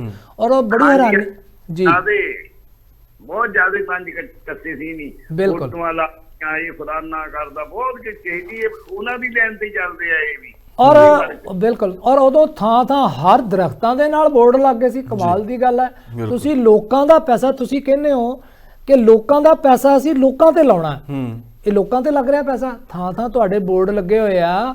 ਮੈਂ ਇੱਕ ਗੱਲ ਛੋਟੀ ਜਿਹੀ ਕਹਾਣੀ ਸੁਣਾਉਣਾ ਹੁੰਦਾ ਜੀ ਕਿ ਜਦੋਂ ਇੱਕ ਗਰੀਬ ਆਦਮੀ ਆ ਨਾ, ਜਿਹੜਾ ਉਹਦੇ ਕੋਲੇ 4 ਪੈਸੇ ਆ ਜਾਂਦੇ ਆ, ਉਹ ਪਤਾ ਕੀ ਕਰਦਾ? ਉਹ ਸਭ ਤੋਂ ਪਹਿਲਾਂ ਉਹਦੀ ਕੋਸ਼ਿਸ਼ ਹੁੰਦੀ ਮੈਂ ਆਪਣੇ ਘਰ ਦੀ ਜਿਹੜਾ ਲੈਂਟਰ ਪਾ ਲਵਾਂ, ਪੱਕਾ ਕਰ ਲਵਾਂ। ਤੇ ਜਦੋਂ ਉਹ ਮਕਾਨ ਪੱਕਾ ਕਰ ਲੈਂਦਾ ਫਿਰ ਉਹਦੀ ਕੋਸ਼ਿਸ਼ ਹੁੰਦੀ ਹੈ ਵੀ ਇਹ ਪਲਸਤਰ ਹੋ ਜੇ, ਇਹਦੇ ਵਿੱਚ ਲਾਈਟ ਲੱਗ ਜੇ। ਉਹ ਕੋਠੇ ਤੇ ਵੀ ਲਾਈਟ ਲਾ ਦਿੰਦਾ। ਫਿਰ ਉਹਦੀ ਕੋਸ਼ਿਸ਼ ਹੁੰਦੀ ਆ ਵੀ ਮੈਂ ਇਹਨੂੰ ਹੁਣ ਕਲੀ ਕਰ ਲਾਂ ਤਾਂ ਕਿ ਲੋਕਾਂ ਨੂੰ ਪਤਾ ਲੱਗੇ ਕਿ ਮੈਂ ਥੋੜਾ ਜਿਹਾ ਠੀਕ ਹੋ ਗਿਆ। ਪਰ ਉਹ ਕਦੇ ਵੀ ਆਪਣੀ ਕੰਧ ਦੇ ਉੱਤੇ ਲਿਖ ਕੇ ਨਹੀਂ ਲਾਉਂਦਾ ਕਿ ਵੇਖੋ ਮੈਂ ਘਰ ਪੱਕਾ ਕਰ ਲਿਆ ਹੈ, ਮੇਰੇ ਘਰ ਬਿਜਲੀ ਲੱਗ ਗਈ ਹੈ, ਮੈਂ ਕਲੀ ਕਰ ਲਈ ਹੈ ਜੀ। ਇਹ ਕੰਮ ਉਹ ਹੈ ਸਰਕਾਰਾਂ ਦਾ। ਕੰਮ ਕਰਨ ਤੋਂ ਬਾਅਦ ਤੁਸੀਂ ਦੱਸ ਰਹੇ ਹੋ ਕਿ ਹੁਣ ਅਸੀਂ ਘਰ ਪੱਕਾ ਕਰ ਲਿਆ, ਉਹ ਲੋਕਾਂ ਨੂੰ ਵੈਸੇ ਹੀ ਪਤਾ ਲੱਗ ਜਾਂਦਾ। ਜਿਹੜੇ ਪਿੰਡ ਦੀ ਸੜਕ ਤੁਸੀਂ ਬਣਾਤੀ, ਜਿਹੜੇ ਪਿੰਡ 'ਚ ਤੁਸੀਂ ਹਸਪਤਾਲ ਵਧੀਆ ਬਣਾਤਾ, ਜਿਹੜੇ ਪਿੰਡ ਦੇ ਜਾਂ ਇਲਾਕੇ 'ਚ ਕੋਈ ਐਡਾ ਵੱਡਾ ਰੁਜ਼ਗਾਰ ਦੇਤਾ, ਲੋਕਾਂ ਨੂੰ ਆਪੇ ਹੀ ਪਤਾ ਲੱਗ ਜਾਣਾ। ਤੁਹਾਨੂੰ ਲਿਖ ਕੇ ਬੋਰਡ ਲਾਉਣ ਦੀ ਲੋੜ ਨਹੀਂ ਪੈਣੀ, ਬਲਕਿ ਤੁਸੀਂ ਪਬਲਿਸਿਟੀ ਦੇ ਨਾਂ ਦੇ ਉੱਤੇ ਲੋਕਾਂ ਦੇ ਪੈਸੇ ਦਾ ਸੱਤਿਆਨਾਸ਼ ਕਰਦੇ ਪਏ ਹੋ। ਕਿਉਂਕਿ ਮੈਂ ਖੁਦ ਜਿਹੜਾ ਕੇਂਦਰ ਦੇ ਸਰਕਾਰ ਦੇ ਵਿੱਚ ਵੀ ਰਹਿ ਚੁੱਕਿਆ, ਮੈਂ ਪੰਜਾਬ ਸਰਕਾਰ ਵਿੱਚ ਵੀ 1.5 ਸਾਲ ਨੌਕਰੀ ਕੀਤੀ ਹੈ ਪਬਲਿਕ ਰਿਲੇਸ਼ਨ ਡਿਪਾਰਟਮੈਂਟ ਦੇ ਵਿੱਚ। ਕਿੰਨਾ ਪੈਸਾ ਪੈਂਫਲੇਟਸ ਦੇ ਉੱਤੇ ਬਰਬਾਦ ਹੁੰਦਾ ਹੈ ਸਾਨੂੰ ਪਤਾ, ਕਿੰਨੀਆਂ ਬੁਕਲੈਟਸ ਬਣ ਜਾਂਦੀਆਂ ਨੇ। ਜਦੋਂ ਸਰਕਾਰ ਜਾਣ ਵਾਲੀ ਹੁੰਦੀ ਹੈ ਉਦੋਂ ਇੰਨਾ ਕੁਝ ਪਬਲਿਸ਼ ਹੋ ਜਾਂਦਾ ਔਰ ਫਿਰ ਸਾਰਾ ਉਹ ਡੰਪ ਹੋ ਜਾਂਦਾ। ਪ੍ਰਿੰਟਿੰਗ ਐਂਡ ਸਟੇਸ਼ਨਰੀ ਡਿਪਾਰਟਮੈਂਟ ਨੂੰ ਪਤਾ ਹੈ, ਕੋਈ ਉੱਥੇ RTI ਪਾ ਕੇ ਪੁੱਛੇ ਕਿ ਪਿਛਲੇ 20 ਸਾਲਾਂ ਦੇ ਵਿੱਚ ਤੁਸੀਂ ਅਖੀਰਲੇ ਸਾਲਾਂ ਦੇ ਵਿੱਚ ਕਿੰਨੇ ਸਰਕਾਰਾਂ ਦੇ ਪੈਂਪਲੇਟ ਛਾਪੇ ਔਰ ਕਿੰਨੇ ਡਿਸਟਰਾਏ ਕੀਤੇ, ਕਦੇ ਕਿਸੇ ਨੇ ਨਹੀਂ ਮੰਗਿਆ। ਇਹ ਬਹੁਤ ਵੱਡਾ ਸਕੈਂਡਲ ਹੈ, ਉੱਥੇ ਵੀ ਹੈਗਾ ਬਣਦਾ। ਸੋ ਲੋਕਾਂ ਦਾ ਪੈਸਾ ਇੰਜ ਨਹੀਂ ਬਰਬਾਦ ਕਰੋ ਕਿ ਤੁਸੀਂ ਪਬਲਿਸਿਟੀ ਲਈ ਨਾ, ਔਰ ਜਿਹੜੇ ਅਫਸਰ ਤੁਹਾਨੂੰ ਸ਼ੀਸ਼ਾ ਵਿਖਾ ਦਿੰਦੇ ਆ ਕਿ ਨਹੀਂ ਇਹ ਕਾਨੂੰਨ ਗਲਤ ਹੈ ਉਹਨਾਂ ਨੂੰ ਤੁਸੀਂ ਬਦਲ ਦਿੰਦੇ ਹੋ। ਜੀ ਬਿਲਕੁਲ ਜੀ। ਸਾਡੇ ਦਰਸ਼ਕ ਸਾਡੇ ਨਾਲ ਜੁੜੇ ਹੋਏ ਨੇ ਤੇ ਸਾਡੇ ਸੀਨੀਅਰ ਪੱਤਰਕਾਰ ਗੁਰਨਾਮ ਸਿੰਘ ਅਕੀਦਾ ਸਾਹਿਬ ਵੀ ਸਾਡਾ ਪ੍ਰੋਗਰਾਮ ਦੇਖ ਰਹੇ ਨੇ। ਮਿਹਰਬਾਨੀ ਸਰ, ਤੁਸੀਂ ਪ੍ਰੋਗਰਾਮ ਦੇਖ ਰਹੇ ਹੋ ਤੇ ਕੋਈ ਕਮੀ ਹੋਈ ਤਾਂ ਜ਼ਰੂਰ ਸਾਨੂੰ ਦੱਸਿਓ, ਕਿਉਂਕਿ ਰੋਜ਼ਾਨਾ ਤੁਸੀਂ ਪ੍ਰੋਗਰਾਮ ਕਰਦੇ ਹੋ ਸਾਡੇ ਨਾਲ। ਵੜੈਚ ਸਾਹਿਬ ਹੁੰਦੇ ਨੇ, ਮੈਂ ਵੀ ਕਈ ਵਾਰ ਗਲਤੀਆਂ ਕਰਦਾ, ਪਰ ਮੇਰੇ ਨਾਲ ਬੈਠੇ ਹੋਏ ਜ਼ਰੂਰ ਇਦਾਂ ਲੱਗਦਾ ਹੁੰਦਾ ਵੀ ਇੱਕ ਅਸੀਂ ਮੰਚ ਤੇ ਬੈਠੇ ਹਾਂ, ਪਰ ਜਦੋਂ ਤੁਸੀਂ ਬਾਹਰ ਬੈਠ ਕੇ ਦੇਖਦੇ ਹੋ ਤਾਂ ਜ਼ਰੂਰ ਦੱਸਿਓ ਵੀ ਮੈਂ ਕਿੱਥੇ ਕਮੀ ਰੱਖ ਦਿੰਦਾ। ਨਾਲੇ ਜਿਹੜਾ ਬੰਦਾ ਖੇਡ ਰਿਹਾ ਹੁੰਦਾ ਨਾ ਉਹਨੂੰ ਪਤਾ ਲੱਗਦਾ ਕਿ ਉਹਨੇ ਫਾਉਲ ਕਿੱਥੇ ਕੀਤਾ।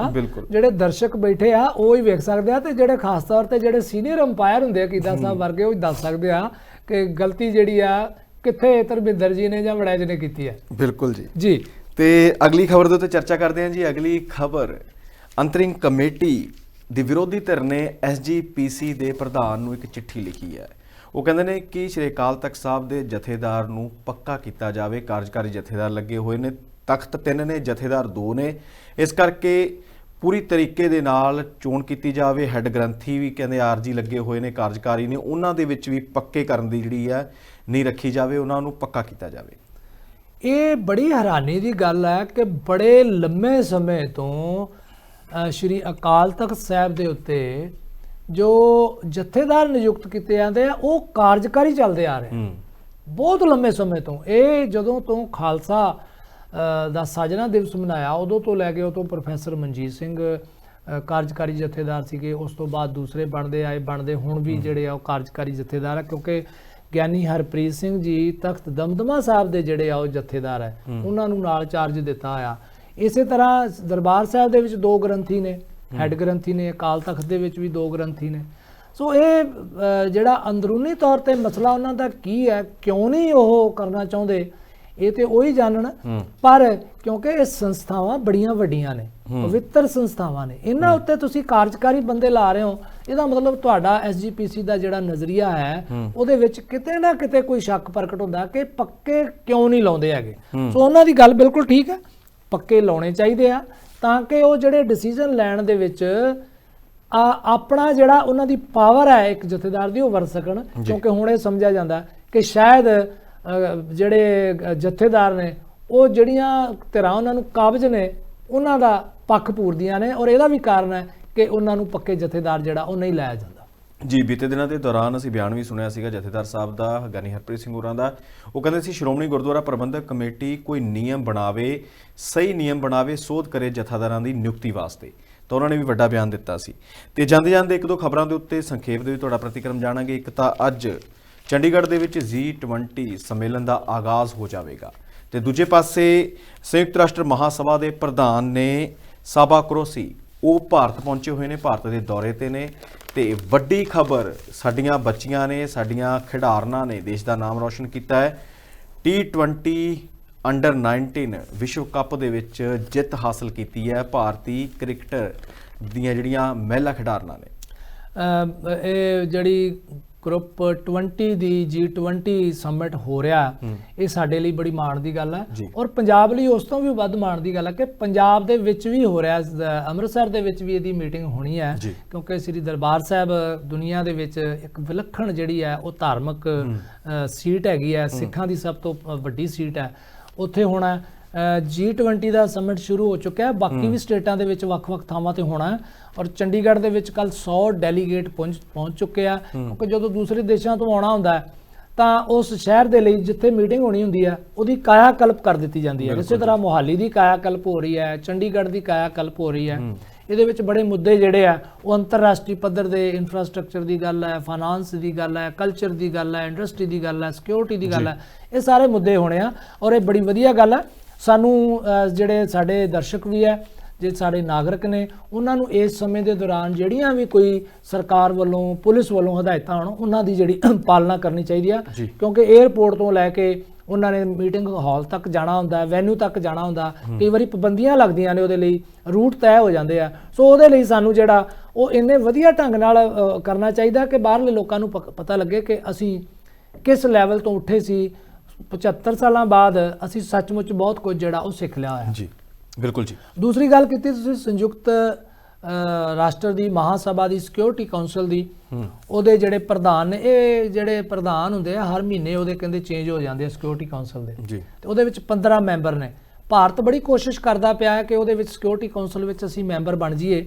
ਉਹ ਜਿਹੜੇ ਭਾਰਤ ਦੇ ਦੌਰੇ ਉੱਤੇ ਆਏ ਆ, ਇਹਦੇ ਵਿੱਚ ਉਹਨਾਂ ਨੇ ਇੱਕ ਵਿਗਿਆਨੀਆਂ ਦੇ ਸੰਬੋਧਨ ਕਰਨਾ ਹੈ ਜਾ ਕੇ ਉਹਨਾਂ ਨੇ ਬੈਂਗਲੁਰੂ ਦੇ ਵਿੱਚ।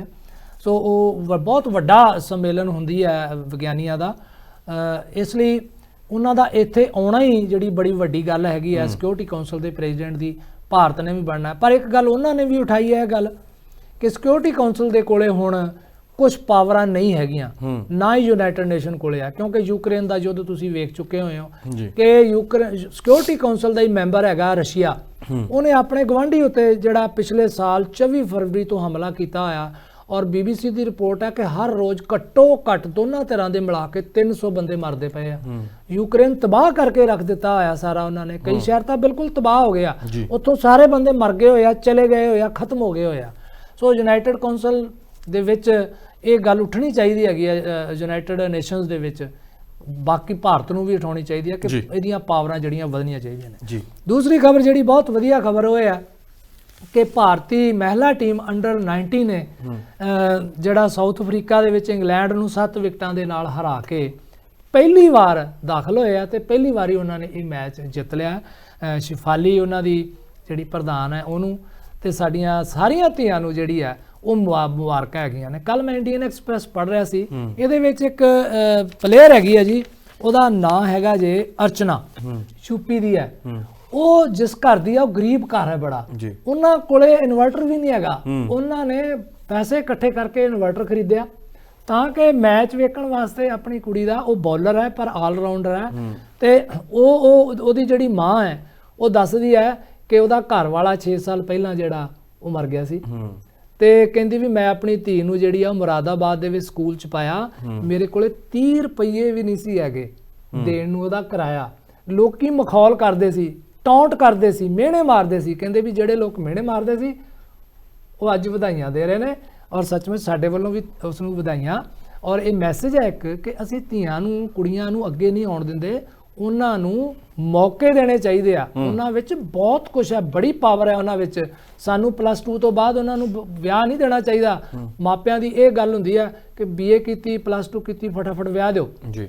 ਇਸ ਟੀਮ ਨੂੰ 5 ਕਰੋੜ ਰੁਪਈਆ ਭਾਰਤੀ ਕ੍ਰਿਕਟ ਕੰਟਰੋਲ ਬੋਰਡ ਨੇ ਜਿਹੜਾ ਉਹ ਅਨਾਉਂਸ ਕੀਤਾ ਹੈਗਾ। ਹੋਰ ਵੀ ਇਹਨਾਂ ਨੂੰ ਇਨਾਮ ਮਿਲਣਗੇ, ਬੜੀ ਖੁਸ਼ੀ ਦੀ ਗੱਲ ਹੈਗੀ। ਔਰ ਜਿਹੜੀ ਇਹਨਾਂ ਦੀ ਸ਼ਿਫਾਲੀ ਪ੍ਰਧਾਨ ਹੈ, ਉਹਦਾ ਵੀ ਪਿਓ ਜਿਹੜਾ ਉਹਨੇ ਬੜਾ ਸਾਥ ਦਿੱਤਾ ਆਪਣੀ ਧੀ ਨੂੰ, ਕਿਉਂਕਿ ਲੋਕੀ ਉਹਨੂੰ ਕਹਿੰਦੇ ਸੀ ਤੂੰ ਆਪਣੀ ਕੁੜੀ ਨੂੰ ਕਿੱਥੇ ਭੇਜਦਾ, ਪਰ ਉਹ ਲੋਕਾਂ ਦੇ ਤਾਨੇ ਮਿਹਣੇ ਸੁਣ ਕੇ ਉਹਨੇ ਆਪਣੀ ਲੜਕੀ ਨੂੰ ਖੇਡਣ ਦਿੱਤਾ ਤੇ ਉਹ ਜਿਹੜੀ ਆ ਪ੍ਰਧਾਨ ਬਣੀ। ਸੋ ਇੱਥੇ ਬੇਨਤੀ ਹੈ ਕਿ ਬੱਚੀਆਂ ਨੂੰ ਅੱਗੇ ਆਉਣ ਦਿਓ।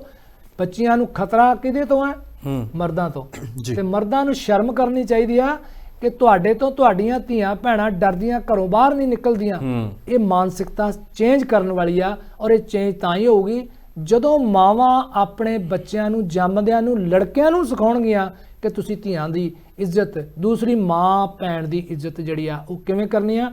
ਤੁਸੀਂ ਇੱਕ ਵੇਖ ਹੀ ਚੁੱਕੇ ਹੋਏ ਹੋ ਕਿ ਹਰਿਆਣੇ ਦੇ ਵਿੱਚ ਇੱਕ ਐਥਲੈਟਿਕ ਇੱਕ ਕੋਚ ਨੇ ਕਿੱਡਾ ਵੱਡਾ ਇਲਜ਼ਾਮ ਜਿਹੜਾ ਉਹ ਸੰਦੀਪ ਸਿੰਘ ਤੇ ਲਾਇਆ ਹੋਇਆ, ਉਹ ਬੜੀ ਵੱਡੀ ਚਰਚਾ ਬਣੀ ਹੋਈ ਹੈ। ਸੋ ਇਸ ਤਰ੍ਹਾਂ ਦੀਆਂ ਸਥਿਤੀਆਂ ਨਹੀਂ ਜਿਹੜੀਆਂ ਸਾਡੀਆਂ ਧੀਆਂ ਵਾਸਤੇ ਪੈਦਾ ਹੋਣੀਆਂ ਚਾਹੀਦੀਆਂ। ਬਿਲਕੁਲ, ਉਸੇ ਖਿਡਾਰੀ ਦੇ ਨਾਮ ਉੱਤੇ ਫਿਲਮ ਬਣੀ ਸੀ ਜੀ, ਸੂਰਮਾ। ਬਿਲਕੁਲ। ਤੇ ਵੜੈਚ ਸਾਹਿਬ, ਤੁਸੀਂ ਪ੍ਰੋਗਰਾਮ ਦਾ ਹਿੱਸਾ ਬਣੇ, ਵੱਖ-ਵੱਖ ਮੁੱਦਿਆਂ ਦੇ ਉੱਤੇ ਆਪਣਾ ਪ੍ਰਤੀਕਰਮ ਦਿੱਤਾ, ਤੁਹਾਡਾ ਬਹੁਤ-ਬਹੁਤ ਧੰਨਵਾਦ ਹੈ ਜੀ। ਬਹੁਤ-ਬਹੁਤ ਸਾਰਿਆਂ ਦਾ ਧੰਨਵਾਦ, ਤੁਹਾਡਾ ਵੀ ਬਹੁਤ-ਬਹੁਤ ਸ਼ੁਕਰੀਆ। ਧੰਨਵਾਦ ਹੈ ਸਾਡੇ ਦਰਸ਼ਕਾਂ ਦਾ, ਸਾਡੇ ਕਾਲਰਸ ਦਾ, ਜਿਨ੍ਹਾਂ ਨੇ ਆਪਣਾ ਕੀਮਤੀ ਸਮਾਂ ਕੱਢ ਕੇ ਸਾਡਾ ਪ੍ਰੋਗਰਾਮ ਦੇਖਿਆ, ਸੁਣਿਆ। ਚੱਲਦੇ ਪ੍ਰੋਗਰਾਮ ਦੇ ਦੌਰਾਨ ਸਾਨੂੰ ਕਾਲ ਕੀਤੀ, ਕਮੈਂਟ ਕੀਤੇ, ਸੁਝਾਅ ਦਿੱਤੇ। ਸੋ ਦਰਸ਼ਕਾਂ ਨੂੰ ਅਪੀਲ ਹੈ ਕਿ ਖਬਰਾਂ ਦਾ ਸਿਰਾ ਪ੍ਰੋਗਰਾਮ ਨੂੰ ਵੱਧ ਤੋਂ ਵੱਧ ਸਾਂਝਾ ਕਰਿਆ ਕਰੋ। D5 ਚੈਨਲ ਪੰਜਾਬੀ ਨੂੰ ਸਬਸਕ੍ਰਾਈਬ ਕਰੋ ਤੇ ਸਿਆਸੀ ਘਮਾਸਾਨ ਪ੍ਰੋਗਰਾਮ ਜੋ ਰੋਜ਼ਾਨਾ 1 ਤੋਂ ਲੈ ਕੇ 2 ਵਜੇ ਤੱਕ ਭਾਰਤੀ ਸਮੇਂ ਮੁਤਾਬਕ ਅਸੀਂ ਲਾਈਵ ਕਰਦੇ ਹਾਂ, ਤੁਹਾਡੇ ਨਾਲ ਜੁੜਦੇ ਹਾਂ, ਉਹਦੇ ਵਿੱਚ ਵੀ ਸ਼ਿਰਕਤ ਕਰਿਆ ਕਰੋ ਤਾਂ ਜੋ ਆਪਾਂ ਪ੍ਰੋਗਰਾਮ ਨੂੰ ਹੋਰ ਉੱਪਰ ਲਿਜਾ ਸਕੀਏ। ਕੱਲ੍ਹ ਇਸੇ ਤਰ੍ਹਾਂ ਇਸੇ ਪ੍ਰੋਗਰਾਮ ਦੇ ਵਿੱਚ ਨਵੀਆਂ ਖਬਰਾਂ, ਤਾਜ਼ਾ ਮੁੱਦੇ ਲੈ ਕੇ ਫਿਰ ਹਾਜ਼ਰ ਹੋਵਾਂਗੇ।